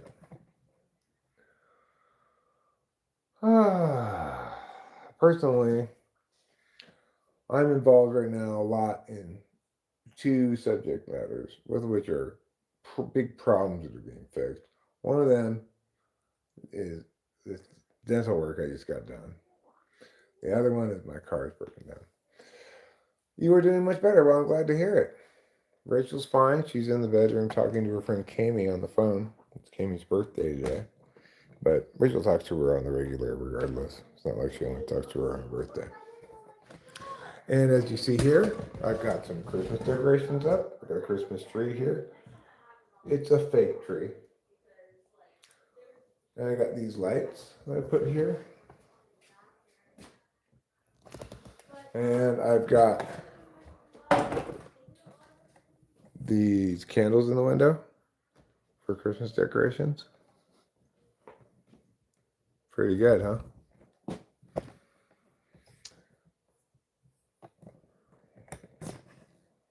Let go, Gollum, he said. This is Stinge. I think it should be pronounced Stinge. You've seen it before once upon a time. Let go or you'll feel it this time. I didn't know Sting was in Lord of the Rings.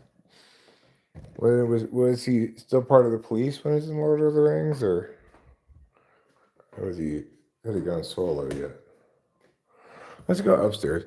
You know, I have these walk-arounds like this where I'm just talking about whatever and walking around. I usually go outside, smoke a cigarette, but if I'm not smoking, I might as well just go upstairs. Here we are upstairs. I almost never come up here. Although I was up here recently. To put on the Christmas lights because I went out this window. This is the easiest way to get on the roof.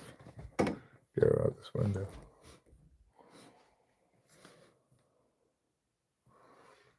In fact, the easiest way to plug in and unplug this might be right here. But that's fine, I can still do it outside. I don't know, there's not a good light in here, I guess. Does this light turn on? Oh, it does turn on. There's plenty of light in here. Wow, it's so bright. Wonder how this bed is. I never have laid down in this bed before. Yeah, it's pretty comfortable.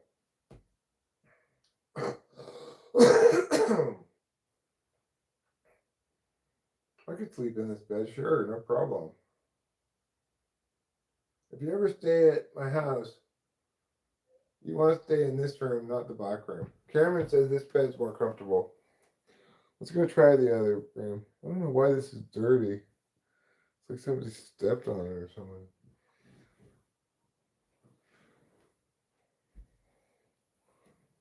Gosh, how did this get this shit all over it? Like dirt and stuff. It's just down here. Man, it seriously looks like, oh, I know, probably the cat brought it in. Capilla likes to sleep on his bed.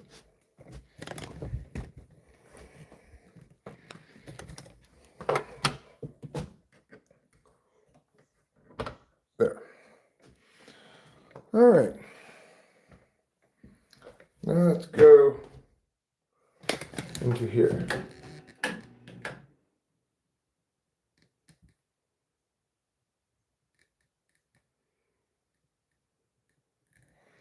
Thing with an elven short sword, huh? Yeah, it's pretty comfy. This is Rachel's bathroom, but she mostly uses the downstairs bathroom, so accordingly, this bathroom's actually quite clean. It's the guest bathroom, I guess you could say. You know, Rachel has her upstairs room and bathroom, but she rarely uses them. She's upstairs a lot more often than I am because she has clothes up here. So if she wants to wear something, she'll often spend some time upstairs looking through different clothes choices. But she sleeps downstairs. What's going on here? Oh, wrong switch. That's what's going on. As you see, this is where she looks through different clothes options. got your different jeans right here featured. Here's some sweaters over here.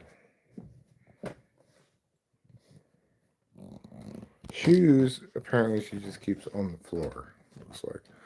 Got some clothes in the drawer over here. She probably doesn't want me showing you her messy room.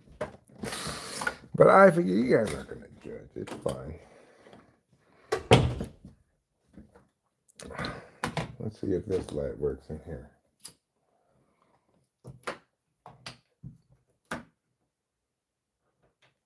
No. The fan works.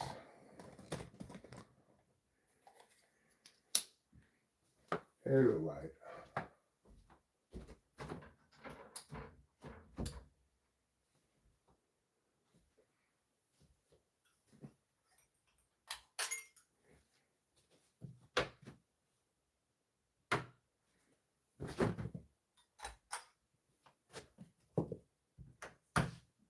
Ah, there. The light does work.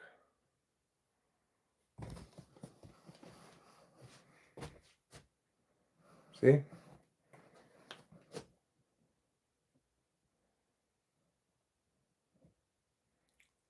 Well, she's going to get upset that you let us see this. Yeah, well, she probably won't ever watch this. Would be my guess. All right, so this room is like more cozy looking. It seems like the better room to stay in. It's got this nice black dresser and lamp that goes with the dresser, although the lamp shade's a little off. There, it's supposed to look like that. But I guess if you want more light, you could tilt it, you know. Anyway, this bed, according to the camera, is not as comfortable. Oh, it's too soft, I see. This bed is super soft. It seems like it's softer on the sides, too, than the middle. But yeah, this one's really soft. If I were sleeping in this house, I would prefer not this one. I mean, I am sleeping in this house, but, you know, if I was visiting. But some people like a really soft mattress, I guess. There's also, it's possible to stay in Rachel's room. I slept on Rachel's bed before. It's plenty comfortable in there. So, yeah, if we had cause to, we could house, like, at least, I mean, there, if you had 3 more couples here, you could have 8 people in this house, and there'd be a room for each couple, you know? You like soft beds? Like, she's not watching because she's talking to her friend Cami on the phone. Oh, she done talking to Cami? Now she's watching Fruit Baskets? Okay, maybe she changed for her activity. I did hear her saying that she was going to say goodbye to Cami, probably because she had plans with Carrot is a good possibility. It does sound like she's watching something.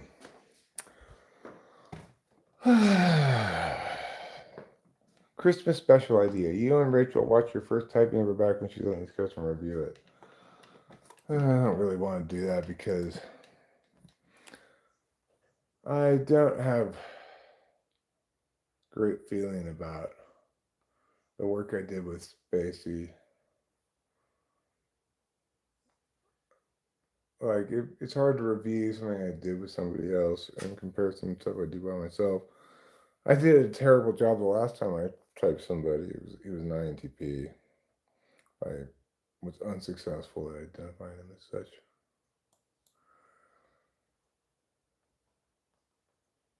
So, you know, I still sometimes have problems, still make mistakes. Sharks are up or down?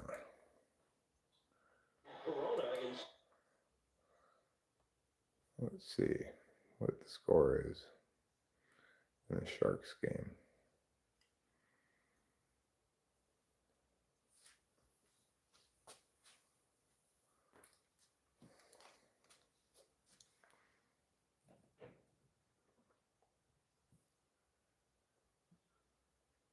Yeah, not the warmest memory for Christmas. That's right.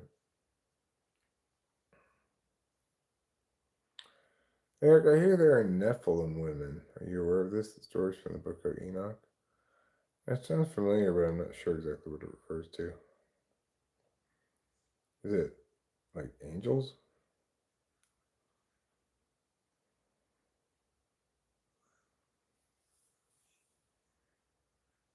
Enoch spelled with an E, I think.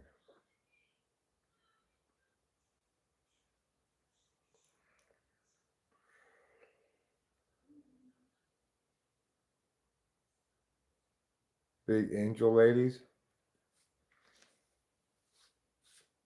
Well, nowadays we call them women's basketball players.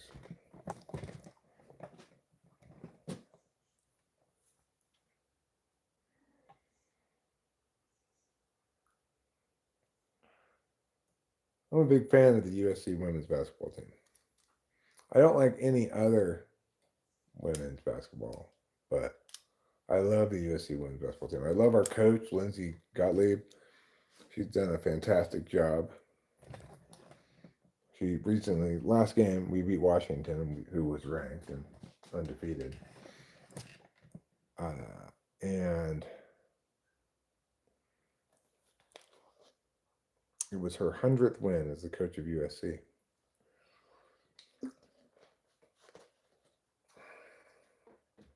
We got the number one recruit this year, Jazzy Davidson, who's killing it. She's doing a fantastic job. She's silky smooth, left-hander, skinny girl. I really like her game a lot.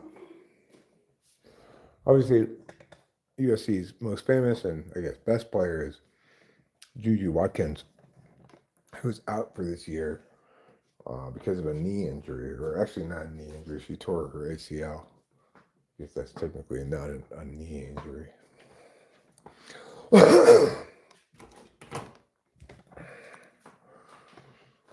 But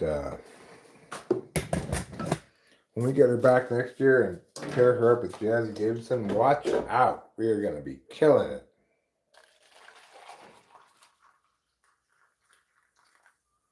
This year's team is quite good. We have 2 losses, both of them to ranked teams. One of them was a very close loss to Notre Dame that was a game we could have won, obviously. Could have lost, maybe. The other loss was a little bit of a demoralizing loss because we got kind of stomped by South Carolina. So our weakness is if we're up against a good, big rebounding team that gets a lot of rebounds like South Carolina does, and we get too dominated on the boards, we can get blown out. So that's unfortunate. I don't think we're going to beat UConn this Saturday, but I love the fact that Gottlieb schedules like the toughest opponents possible. Early in the season, we will have played North Carolina State, Notre Dame, UConn, South Carolina, and this undefeated ranked Washington team we just beat. Now, granted, we lost to Notre Dame, we lost to South Carolina, and we're going to lose to UConn this Saturday. And it's going to be very sad. But we might be the 3rd best team in the country, 4th best team in the country.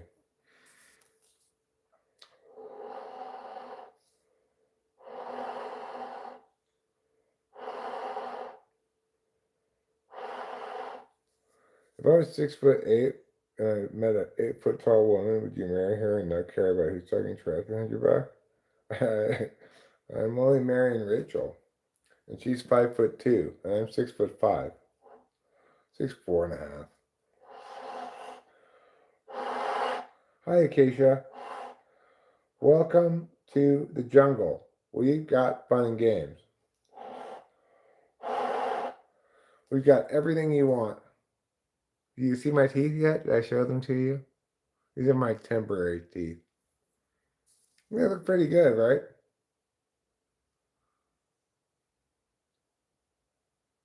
I think they look pretty good. I'm pretty impressed with my temporary denture. It's not attached to anything in my mouth, you know. It's just like dental cement on gum, I guess.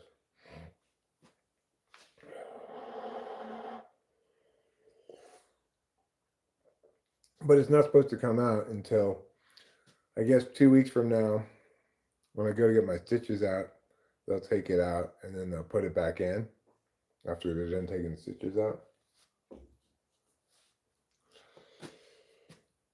Thanks, Writing is Magic 5597. These are just my temporary ones. The final teeth will be attached to the implants, and then I won't have this big meow right here that interferes with me talking properly. But I'm really impressed. I was not expecting anything that looked remotely this good as my temporary denture, you know. Of course, the thing is, what I care a lot more about than appearance is practical things, eating and talking. These are not an improvement on either of those things in my previous setup. Even though I just had the 2 teeth, 3 teeth up front, and 1 working molar back here, I could eat better than I can now with no real, like, these are not made for chewing really. But I can manage, and I think in a day or two, the little bit of soreness that I have in my gums will be gone. It's crazy. When I was first got back to the hotel, I took one of those hydrocordones, or I think that's what it's called, hydrocodone or cordone or something. It's an opiate or an opioid. Anyway, I took one of them, and that was fine. But I haven't needed to take any more of those at all. I just take regular Tylenol, and I haven't even really needed to take much of that. Although I do think I'm going to take one now. I've been up for quite a while, eating, talking, drinking, and stuff, which has made my gum maybe, I wouldn't even call it sore, just slightly irritated. So I think I'll take a Tylenol.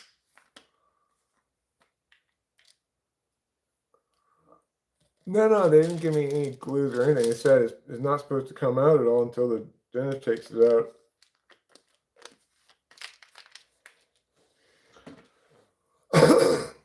And that it won't. That's what they told me. Unless I'm doing crazy stuff that makes it fall out. I wouldn't have expected that to be the case, right? But I guess that's just how he does it. He says he doesn't like it to come out in part because he thinks the gum heals better when it's covered over by one of these things.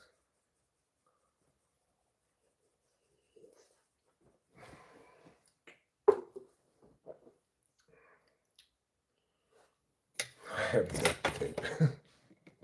Yeah, I don't think that would work. I think if I did have to put it back in, I would get some Fix-A-Dent. Because you know what the ad says? Fix-A-Dent and forget it.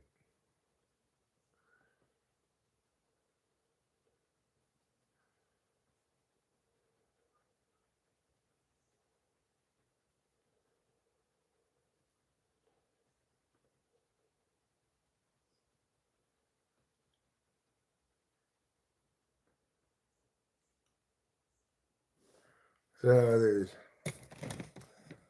3 minutes left in the second period of this hockey game. The Sharks are a pretty exciting team this year. We've got kind of the best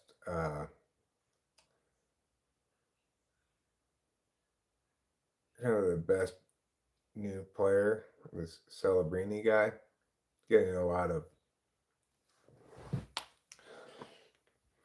attention for his snazzy play.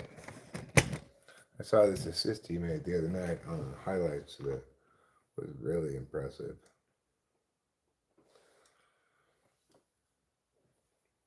Let's see what else is on sports.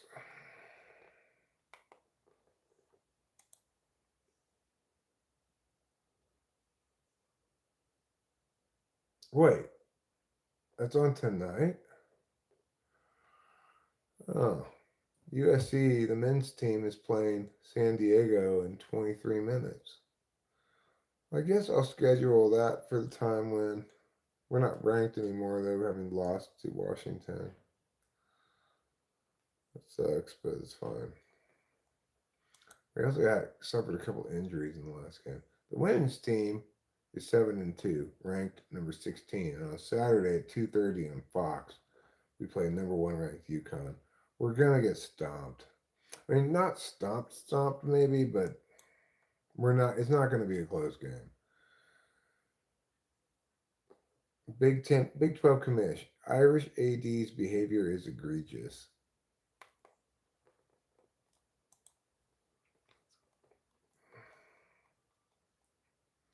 Big 12 Commissioner Brett Yormark took issue Tuesday with Notre Dame Athletic Director Pete Bavacqua's criticism this week of the ACC calling his behavior egregious.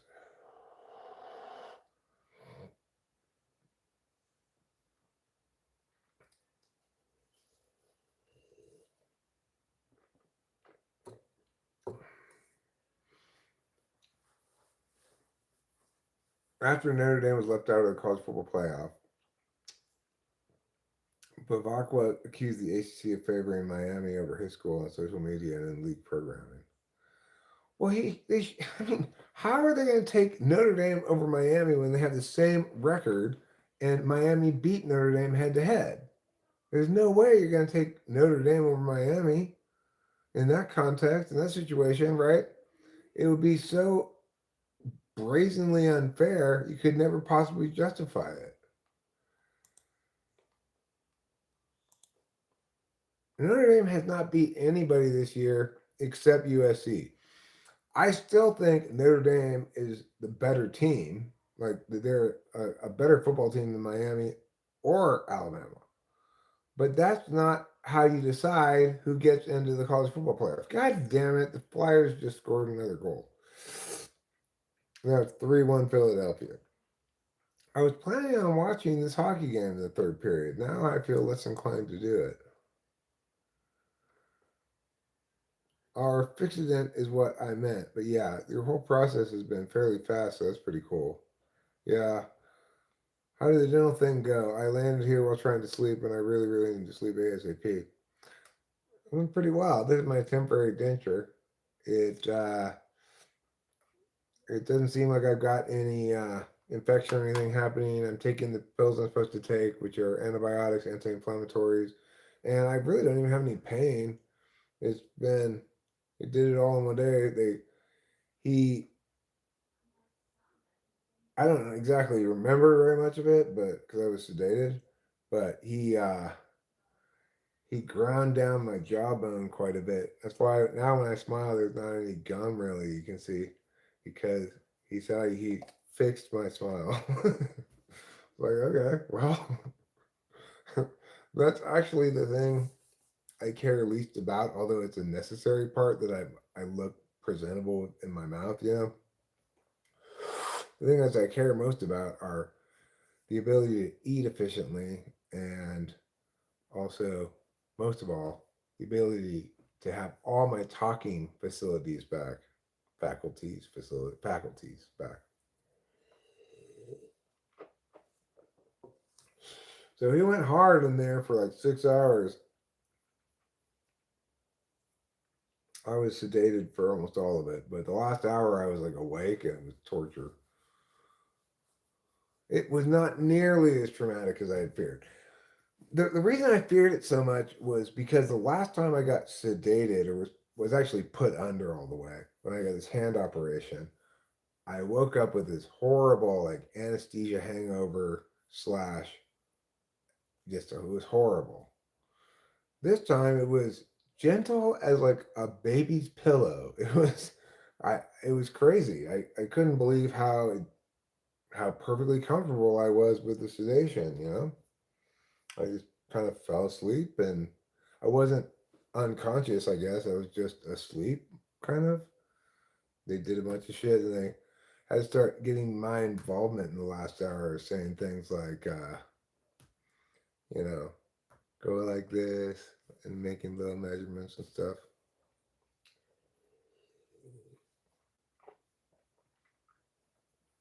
Yeah, I guess general anesthesia is a different beast.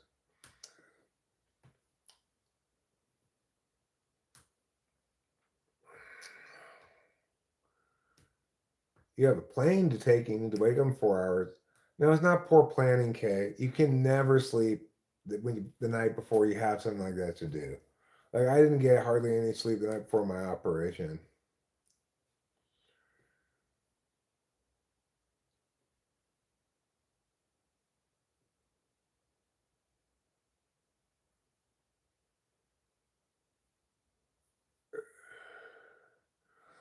They keep it in their bathtub alive. Baby pillow sounds like spinal pain from lack of sufficient pillow height. No, no, it was good baby pillows.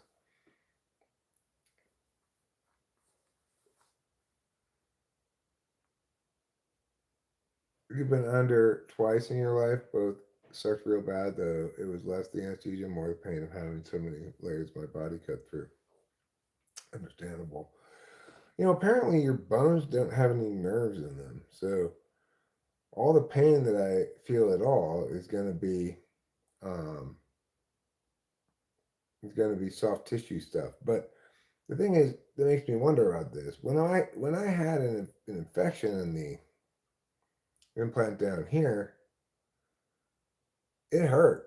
That hurt way more than anything prior to getting infected. It hurt way more than this. But I'm not sure where that pain's coming from if your bones don't have any nerves in them.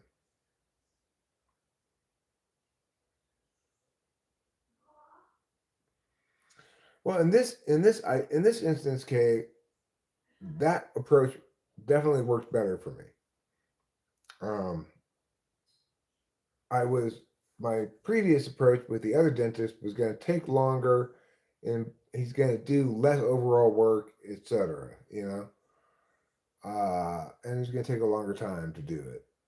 But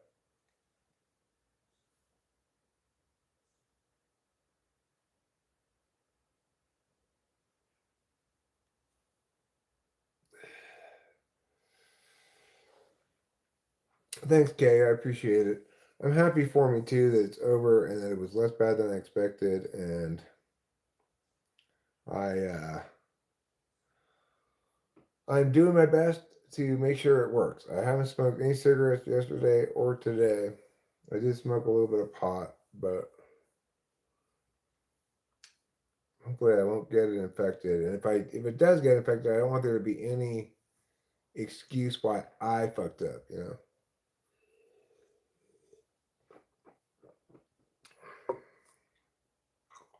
Who's a dentist?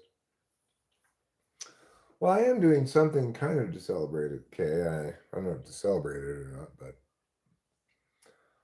tomorrow I'm gonna go trade in the rental car for a different rental car. Why? Just because I can.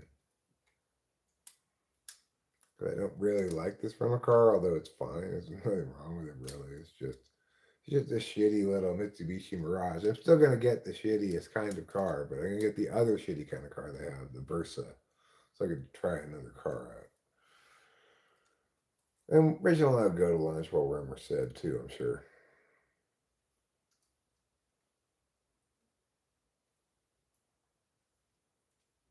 I'm from Poland. We used to do this when I was little. Nowadays, I don't think they even sell live carps anymore.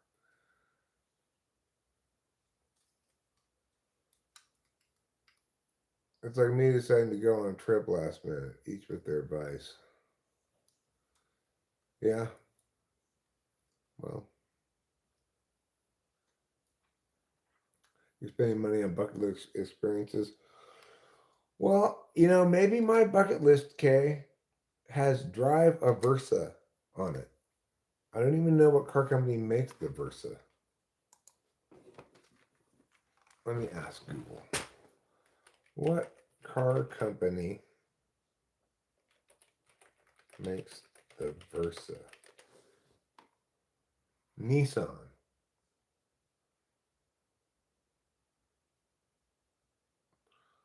The Nissan Versa is a subcompact sedan that has been in production for many years, with the 2025 model being the last one to be sold in the US before the model was discontinued.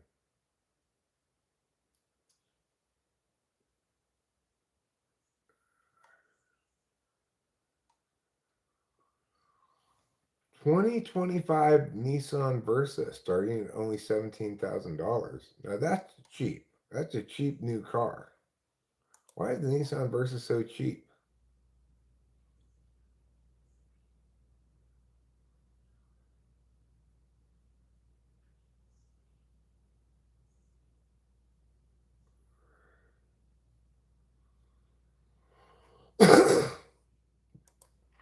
Is the Versa a good car to buy?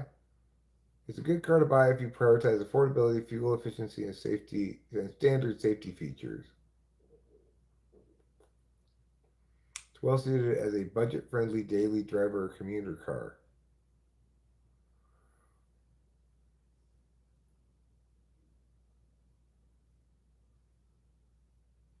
Its handling, engine noise, and ride quality are not particularly sporty or refined. Well, what do you expect? It's $17,000 for a new car in 2025. That's cheap. That's surprising. Like that's a good deal no matter what. If the car doesn't break down for 5 years or something, that's a good deal. Casey Jones says versus China, but he bets it's a decent car. Hi, what does this all mean? All is well. Things are good. I got my temporary denture in, so I look like I got a regular set of teeth almost.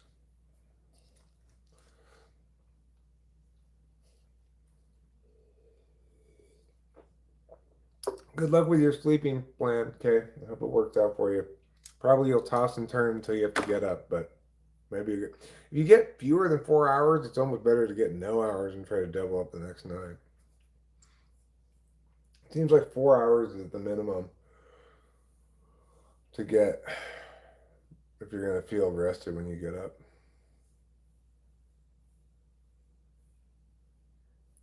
Yeah, these are not my final teeth. Okay, these are temporary. And if you were to look here, look at this.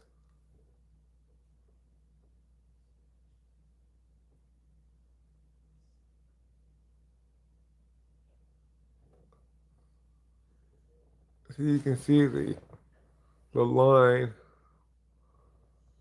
where the denture is. See that? Nah, 3 8 30 is a sweet spot. Oh, 3:30, 3 hours 30 minutes is better than 4. All right, fair enough. Fair enough, Kay. If you think 3:30 works for you, then you go 3:30.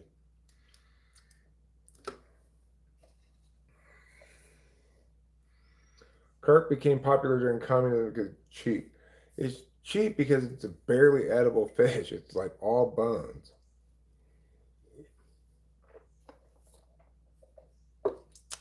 Yeah, it's a different Eric. I mean, my mouth looks quite different because he said my top teeth were too long. He made them shorter and he also shaved down this jawbone up here to make the whole thing up higher and said he fixed my smile. I kind of agree with him. Apparently, I'll have even less of an overbite when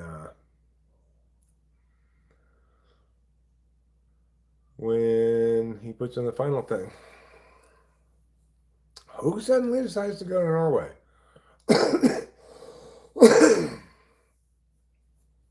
Like YouTubers who travel places, maybe? Well, right now, I feel like I've got this bulky thing in my mouth that is not super comfortable, doesn't really facilitate talking, etc. And it's still a little sore around the gums, obviously, because it got done yesterday. But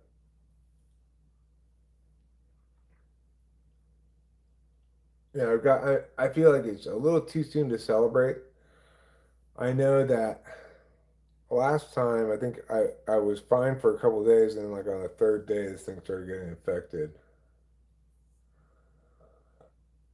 I mean, even if Abraham did decide to go quickly, he didn't actually go quickly because COVID hit and there were all kinds of delays and so forth. First, there were delays built into the immigration process in Norway where you have to establish certain things before you're allowed to immigrate. And then, second, delays from COVID. They had to put up with being apart for quite a long time before they ended up together. But they are together now. And yeah, I'm just getting used to them. But the thing is, once I get fully used to them, then hopefully as soon as possible, they'll be taken away and I'll have my final ones in there. The final ones, because they're attached to the implants, they don't need this extra bulky stuff here that is like dental cement to lock it in place or whatever. Because they're actually attached to your bone. But currently, this isn't attached to anything. It's just dental cemented there. I still end up wanting to go outside, even though I'm not smoking any cigarettes. I'll bring this weed outside and smoke it outside. I don't really even want to be smoking weed because I'm trying to be like super good, but I can only be so good, you know? Smoking 0 cigarettes.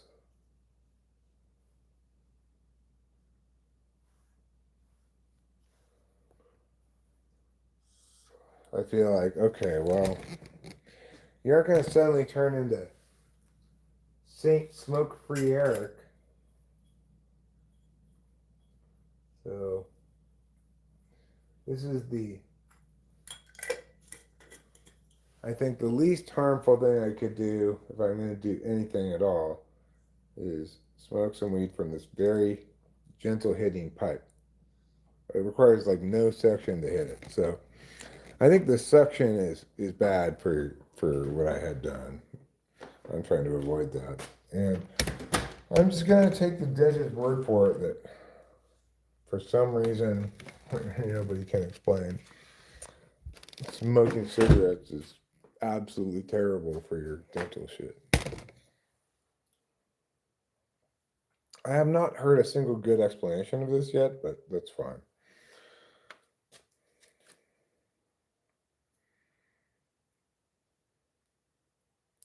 I can't boof weed. I don't really like eating weed, and what I'm looking for here is some kind of smoking experience, right? I've not heard anybody tell me that smoking weed is bad, just that smoking cigarettes is bad.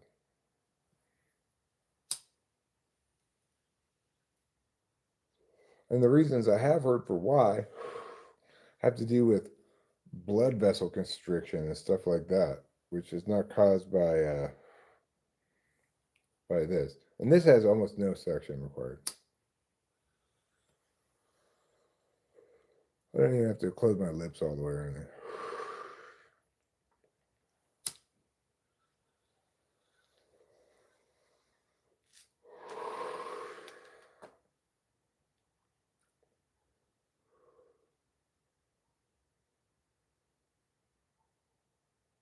Smoking weed is vital, says. What does this all mean?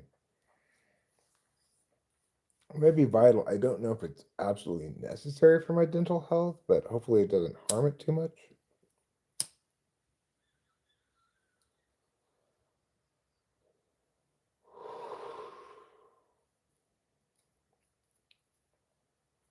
But the amount of suction one gets from a straw is a lot more than the amount of suction I'm getting from this.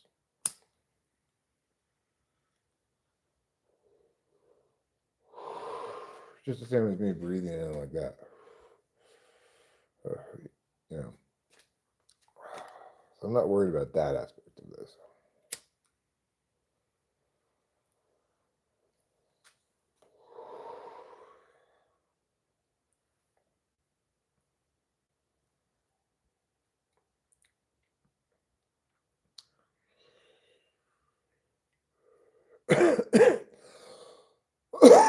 You know, it's conceivable that I'll quit smoking cigarettes.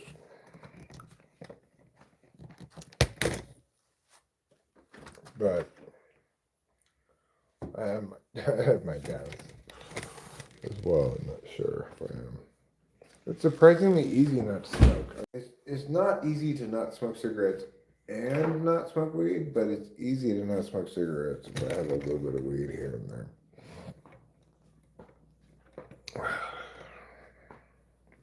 Sure, I get a little itchy for it, but it's mostly just habituated linkages. Like, I'm accustomed to going out and smoking cigarettes periodically when I'm live streaming because I'm talking and I'm doing stuff in the sensory realm that's very auto chat. Yeah, I know I was very stressed out about it. I'm still a little stressed, you know. I don't want to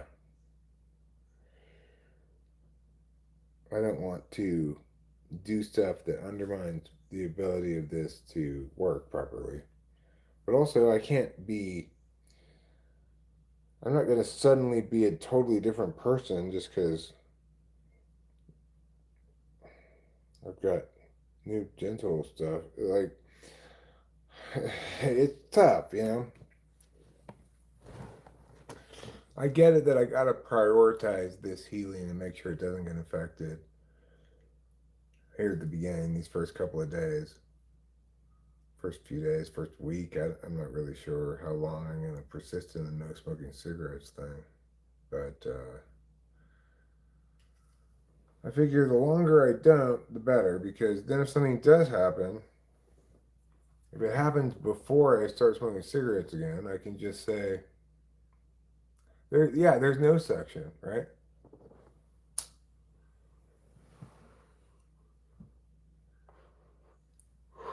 It's that's what this allows me to smoke like this. I don't think it's really hit me the appearance part of it yet. What does this all mean? I don't think the appearance part of it bothered me that much, but I did adjust for the camera a lot, and I don't have to do that anymore, but I haven't really gotten used to that yet.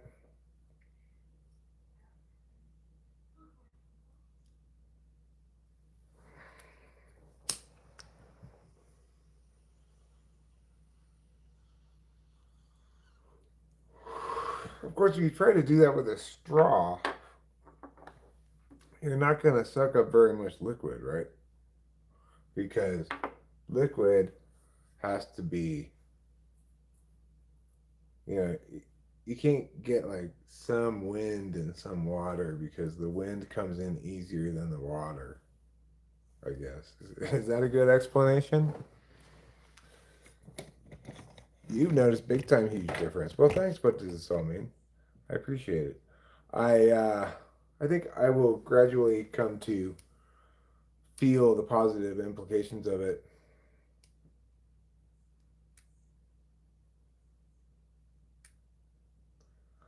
I'm not worried about dry socket either, Fly Guy. What I'm worried about is infected implant.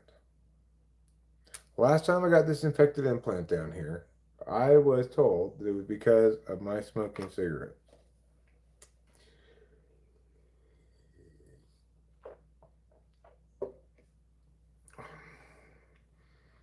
I don't know how I get dry socket anyway when all of my sockets are underneath this thing. You're going to imagine how the suction creates the infection? I mean, I can understand how suction creates an infection, but like I can't smoke a cigarette like that with my mouth partly open. So I know that suction is not going to be a problem. There's no more suction than this. If I can breathe, then it's fine.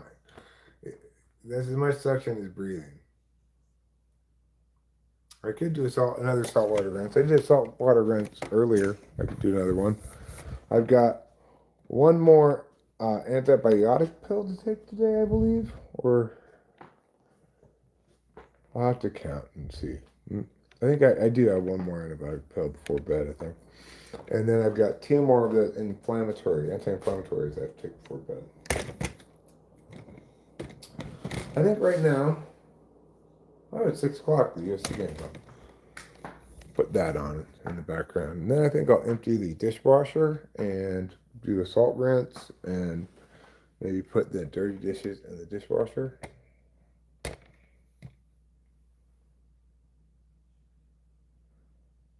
Yeah, well, I never got dry socket either. And I always smoked for every dental thing. I never got dry socket or any problem. The only time I ever had any problem was last time I got 2 implants here. The one that was close to this other tooth, that one got infected. This one, which was further back here, was fine. If we had a direct causal relationship between smoking and the infection, then they both would have gotten infected. But it's obviously just a increased risk. It's not a direct causal relationship, right? If it is, in fact, an increased risk. You could also try to blame it on my lack of rest during that time because it coincided, the dental operation coincided with a new bottle of Adderall, so I was just like working on the pond outside and not paying any attention to what I was doing, probably smoking about the same amount of cigarettes as always, but wasn't really paying attention to it. I just assumed everything would be fine. I also didn't take the antibiotics, but he didn't prescribe them. He gave me an initial dose and said he was going to prescribe them. He never did prescribe them until I called him and told him to prescribe them. But I didn't take the initial dose, so I don't really blame him for that. I just didn't think I needed them really because, I'd never had any problems before with healing from dental procedures. I still feel like, oh, no big whoop at all. This feels like whatever, it's fine. And I just had it done yesterday and they shaved down a bunch of my jawline and everything. Sounds crazy, right? Like, surely you're in agony recovering from that. No, don't feel it at all, really.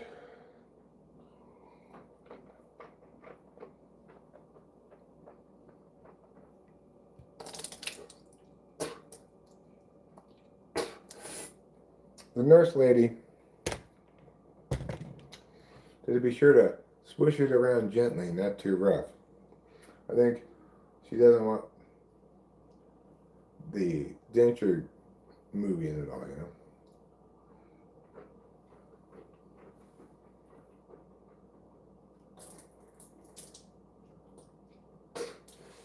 But this is specifically what she recommended rinsing with. Not Listerine, not hydrogen peroxide, salty water.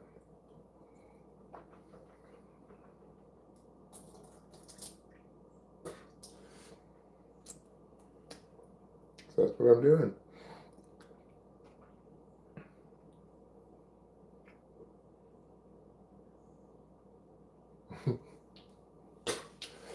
Last time Rachel went to the dentist, she was crying. She was crying because they told her she needed all this stuff done, and I went in the office with her and had her go over with me, and she was crying.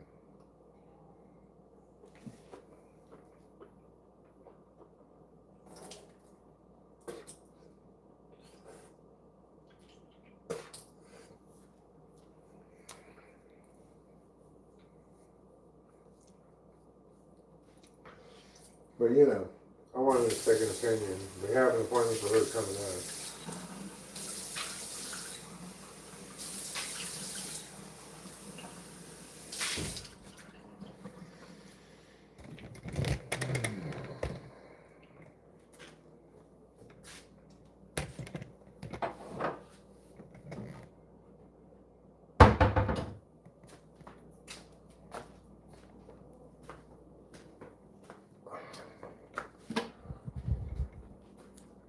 So the Mitsubishi Mirage, when you step on the gas to make it go fast, it's just rattle, rattle, rattle, rattle, rattle, rattle, rattle, rattle, rattle, as it slowly accelerates. Hopefully the Nissan Versa is just a little bit better. Maybe I'll love the Versa and think, Shit. I should get this Mini Cooper fixed, sell it, and get a brand new Nissan Versa for $17,000. It's probably already been abused. It only has 50,000 miles on it.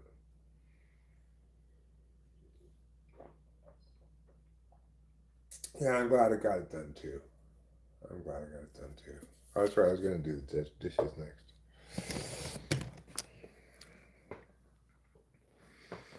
So I'm doing everything I'm supposed to do almost to keep it safe. Nobody ever told me not to smoke pot, okay? Just to be clear. I've not heard that from any dentist yet, so. And I put down there that I smoked pot on the forms the first time I went to this dentist I ended up going back to. He never said anything about smoking the pot.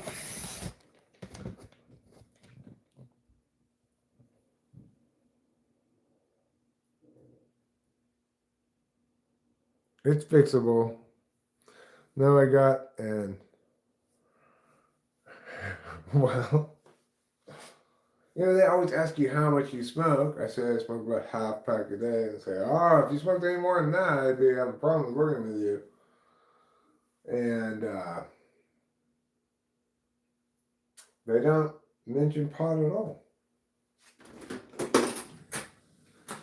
These are some clean dishes. They need to go into the clean dish places.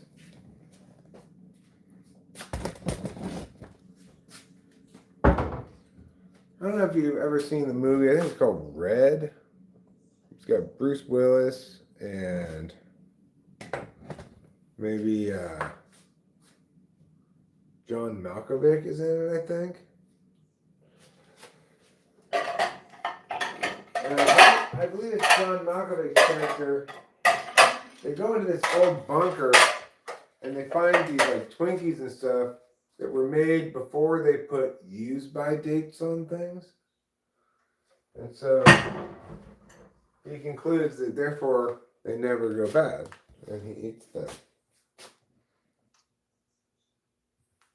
I like that approach to things.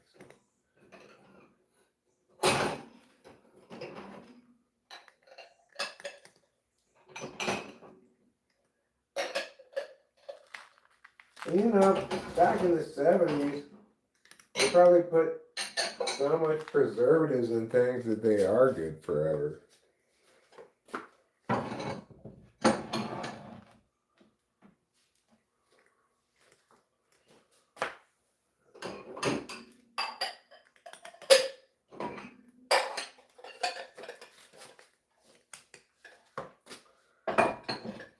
Here's a handy user tip.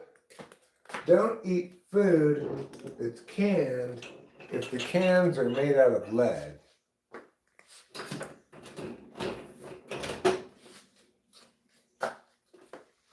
Handy user pro tip. That's how a lot of like expeditions and stuff, some of the early expeditions had problems. Where am I going to put this big ass mug? Right there, I guess. It doesn't fit on either of the shelves. Maybe it'll fit on the top one. Let me check.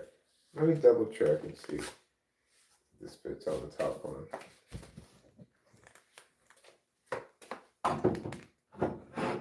Barely, it does fit. Okay, it does fit. Good job fitting.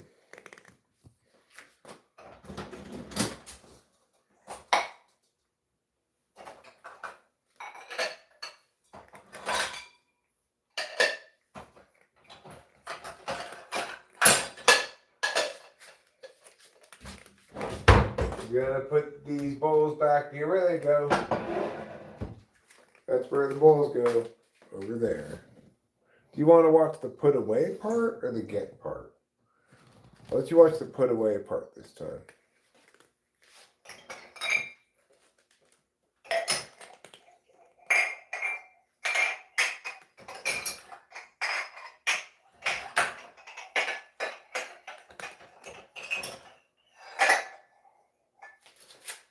Okay.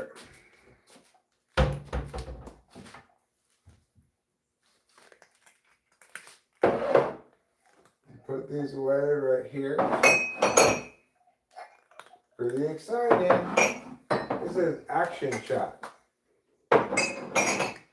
Now, if you want to complain about live streaming vertically, that's fine. It makes sense because you're missing out on a lot of put away action. Alright, let's get this one. Phew. Glasses, glasses. Glasses, glasses. Oh, this one, basically put it in standing upright. Got all full of water. This goes over here. Goes with this top thing up here, right? There we go. These go over here. This one I'll need to rinse out a bit. Because it was full of water. There.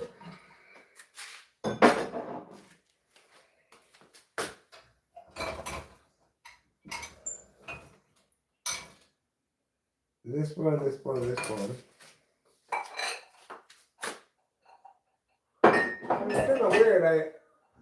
I don't think I've ever really thought about the fact that you don't put cups and glasses with the open part up. I think I just always put them like this because it's how I saw it done or something.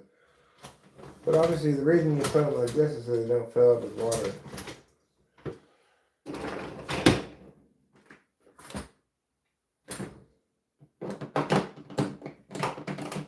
Okay, so we'll put this knife away. We'll put this glass away.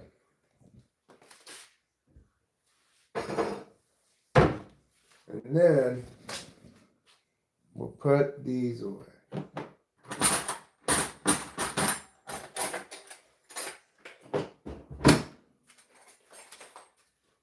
Go outside. So let's let her outside. Here you go, sweetie.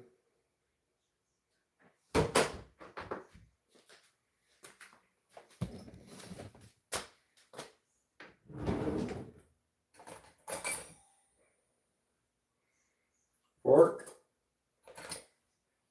Fork. Smaller fork.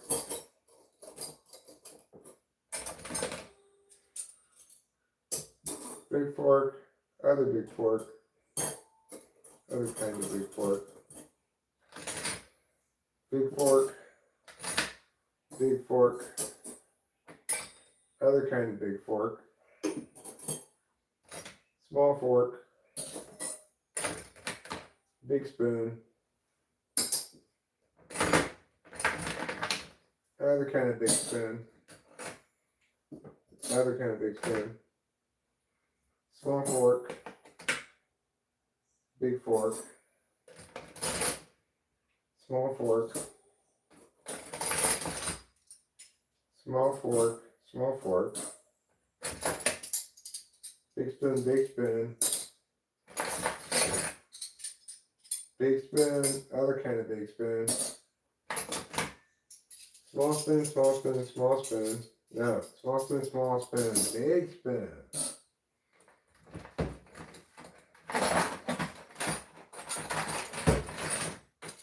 Okay, big fork. No, small fork. Big spoon. Big spoon.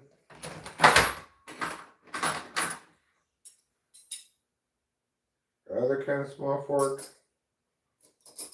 Small fork. Alright, put away all of the silverware. Pretty good.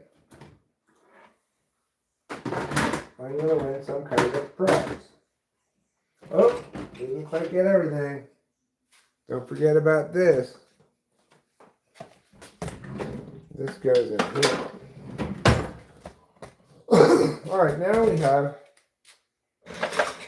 some new additions to the dishwasher, the teen dishwasher. Got some silverware that needs to be cleaned. I'm going to put it like that instead of the other way. Got some glasses that need to be cleaned. It's right there and there. More silverware. We've got 2 wooden spoons. I almost kind of want to just clean these in the spoon. And this thing too. These things I use often enough, I just kind of want to clean them and put them back in the drawer. So I'll put it over here.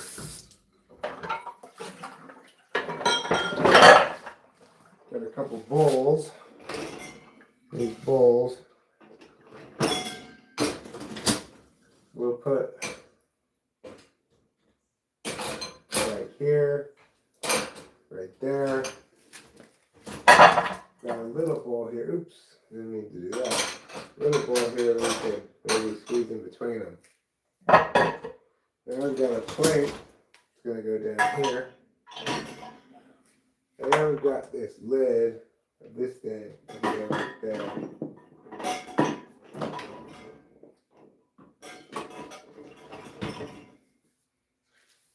Okay. That's everything for now. Wipe this off. Okay. Now let's clean these things.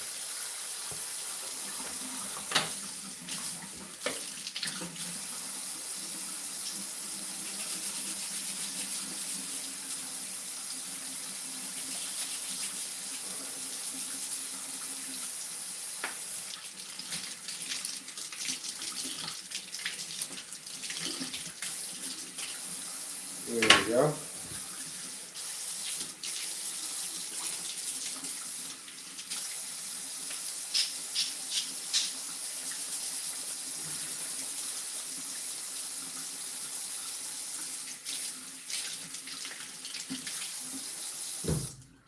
Let me put some more soap in here.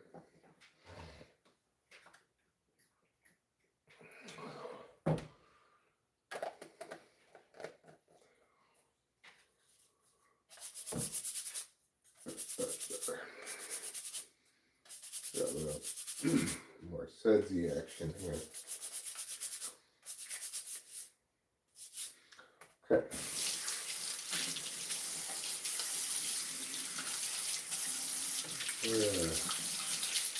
These ones here actually I'm going to use again shortly to get more spaghetti out. Which I'll probably have another serving of spaghetti before that.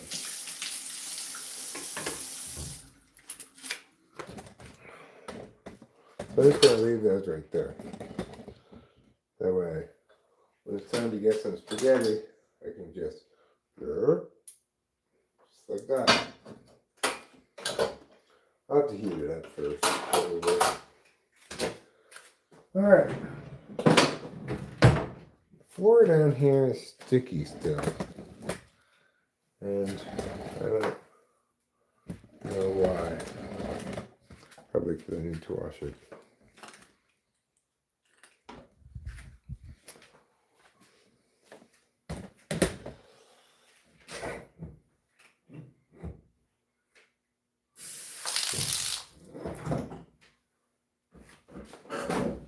Anything about that craziness, huh? I just squirted the shit out of the floor.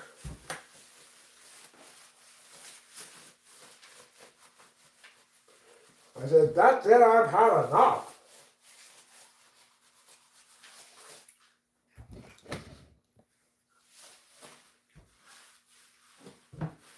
And now I'm cleaning the living shit out of the floor. Like, I never even knew what clean was until right now.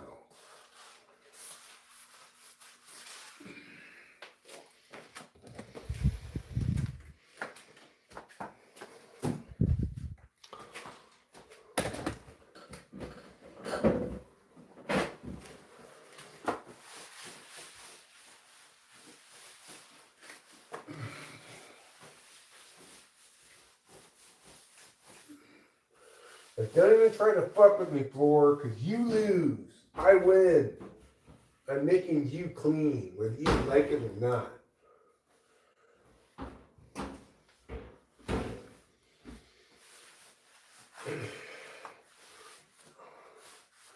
I think Rachel said she built cranberry juice over here. She, I believe, spent some time trying to clean it up too, but it's still a little bit sticky.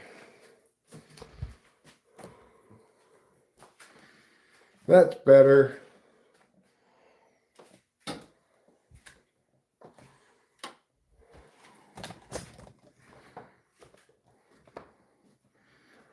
The moral of the story is don't go spilling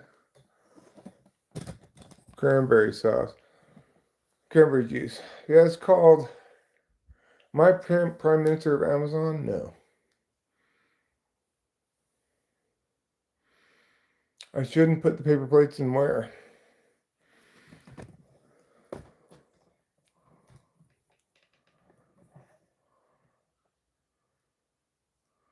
Audible sploosh.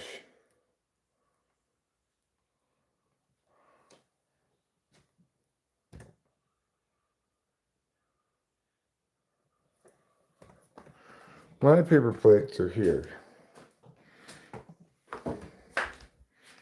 Appropriately located on the paper plate shelf. Along with some napkins. These don't really belong here. These honey mustards.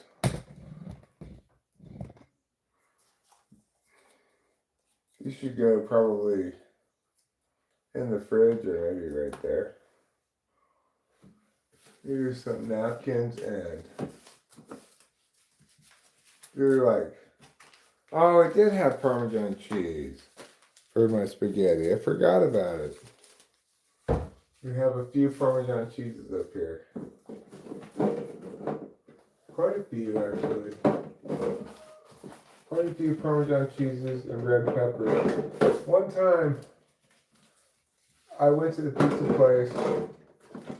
I ordered a pizza and I said, like, okay, well, I'll be there to pick it up at, like, 1:45 or whatever time it was. But when I got there, they were like, oh, well, we thought you wanted us to start at 1:45. I was like, that's fine, whatever. And they felt bad about it, I guess. Because they gave us a shit ton of paper plates and peppers and Parmesan cheeses to make up for it, I guess. That's where we got all those Parmesan cheeses for.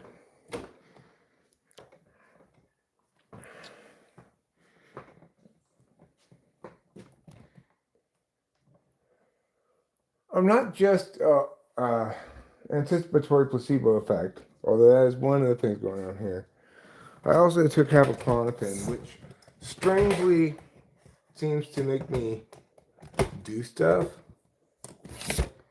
even though it's like a downer kind of.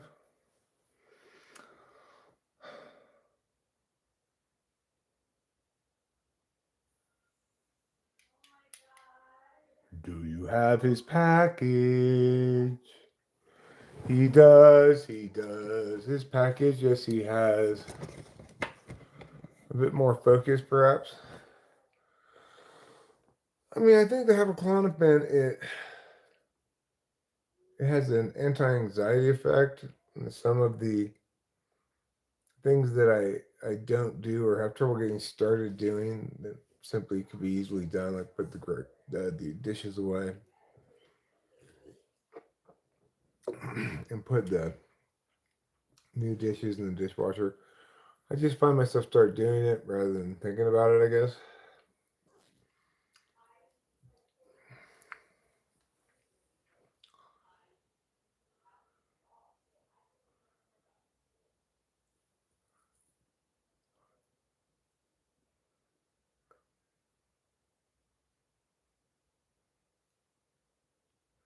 I think Rachel might be back on the phone with Cammy. It's her birthday, and also Rachel like missed the last couple of calls basically that was scheduled because of my dentist stuff. How long do you leave the food out? Oh, I'll leave that food out potentially all night, eat it in the morning maybe if there's some left.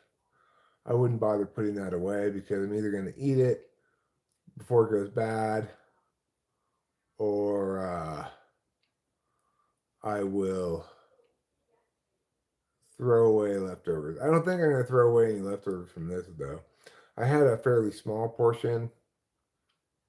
That's not too long because the thing is, when I go to eat it later, I'll heat it up again.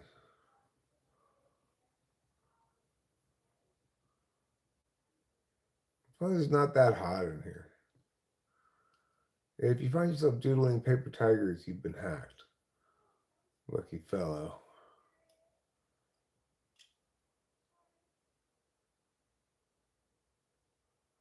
Probably Winston's mom, he was most likely to say sploosh when he was talking about a vaginal blood sploosh splash party.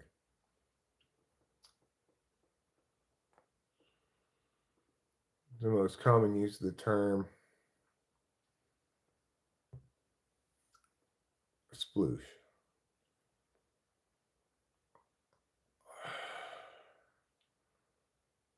Car's fixable. Getting fixed.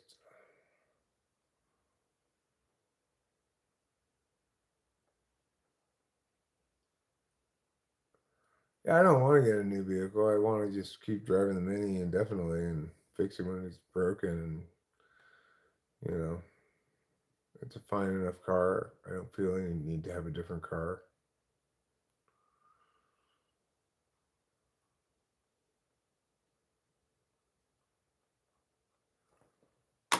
There's just spaghetti and meat and tomato sauce was, cooked in wine and stuff. It'll be good until tomorrow.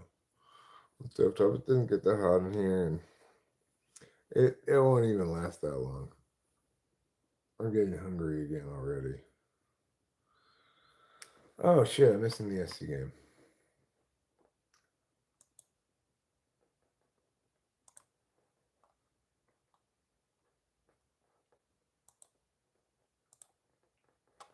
Just pop out the chat. Just pop out the chat.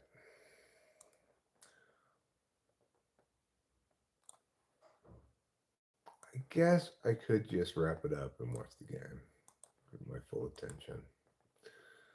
I think that's what I'm going to do. I greatly appreciate you guys being here, and I think you're wonderful people. These are commendations from me and from everyone you meet,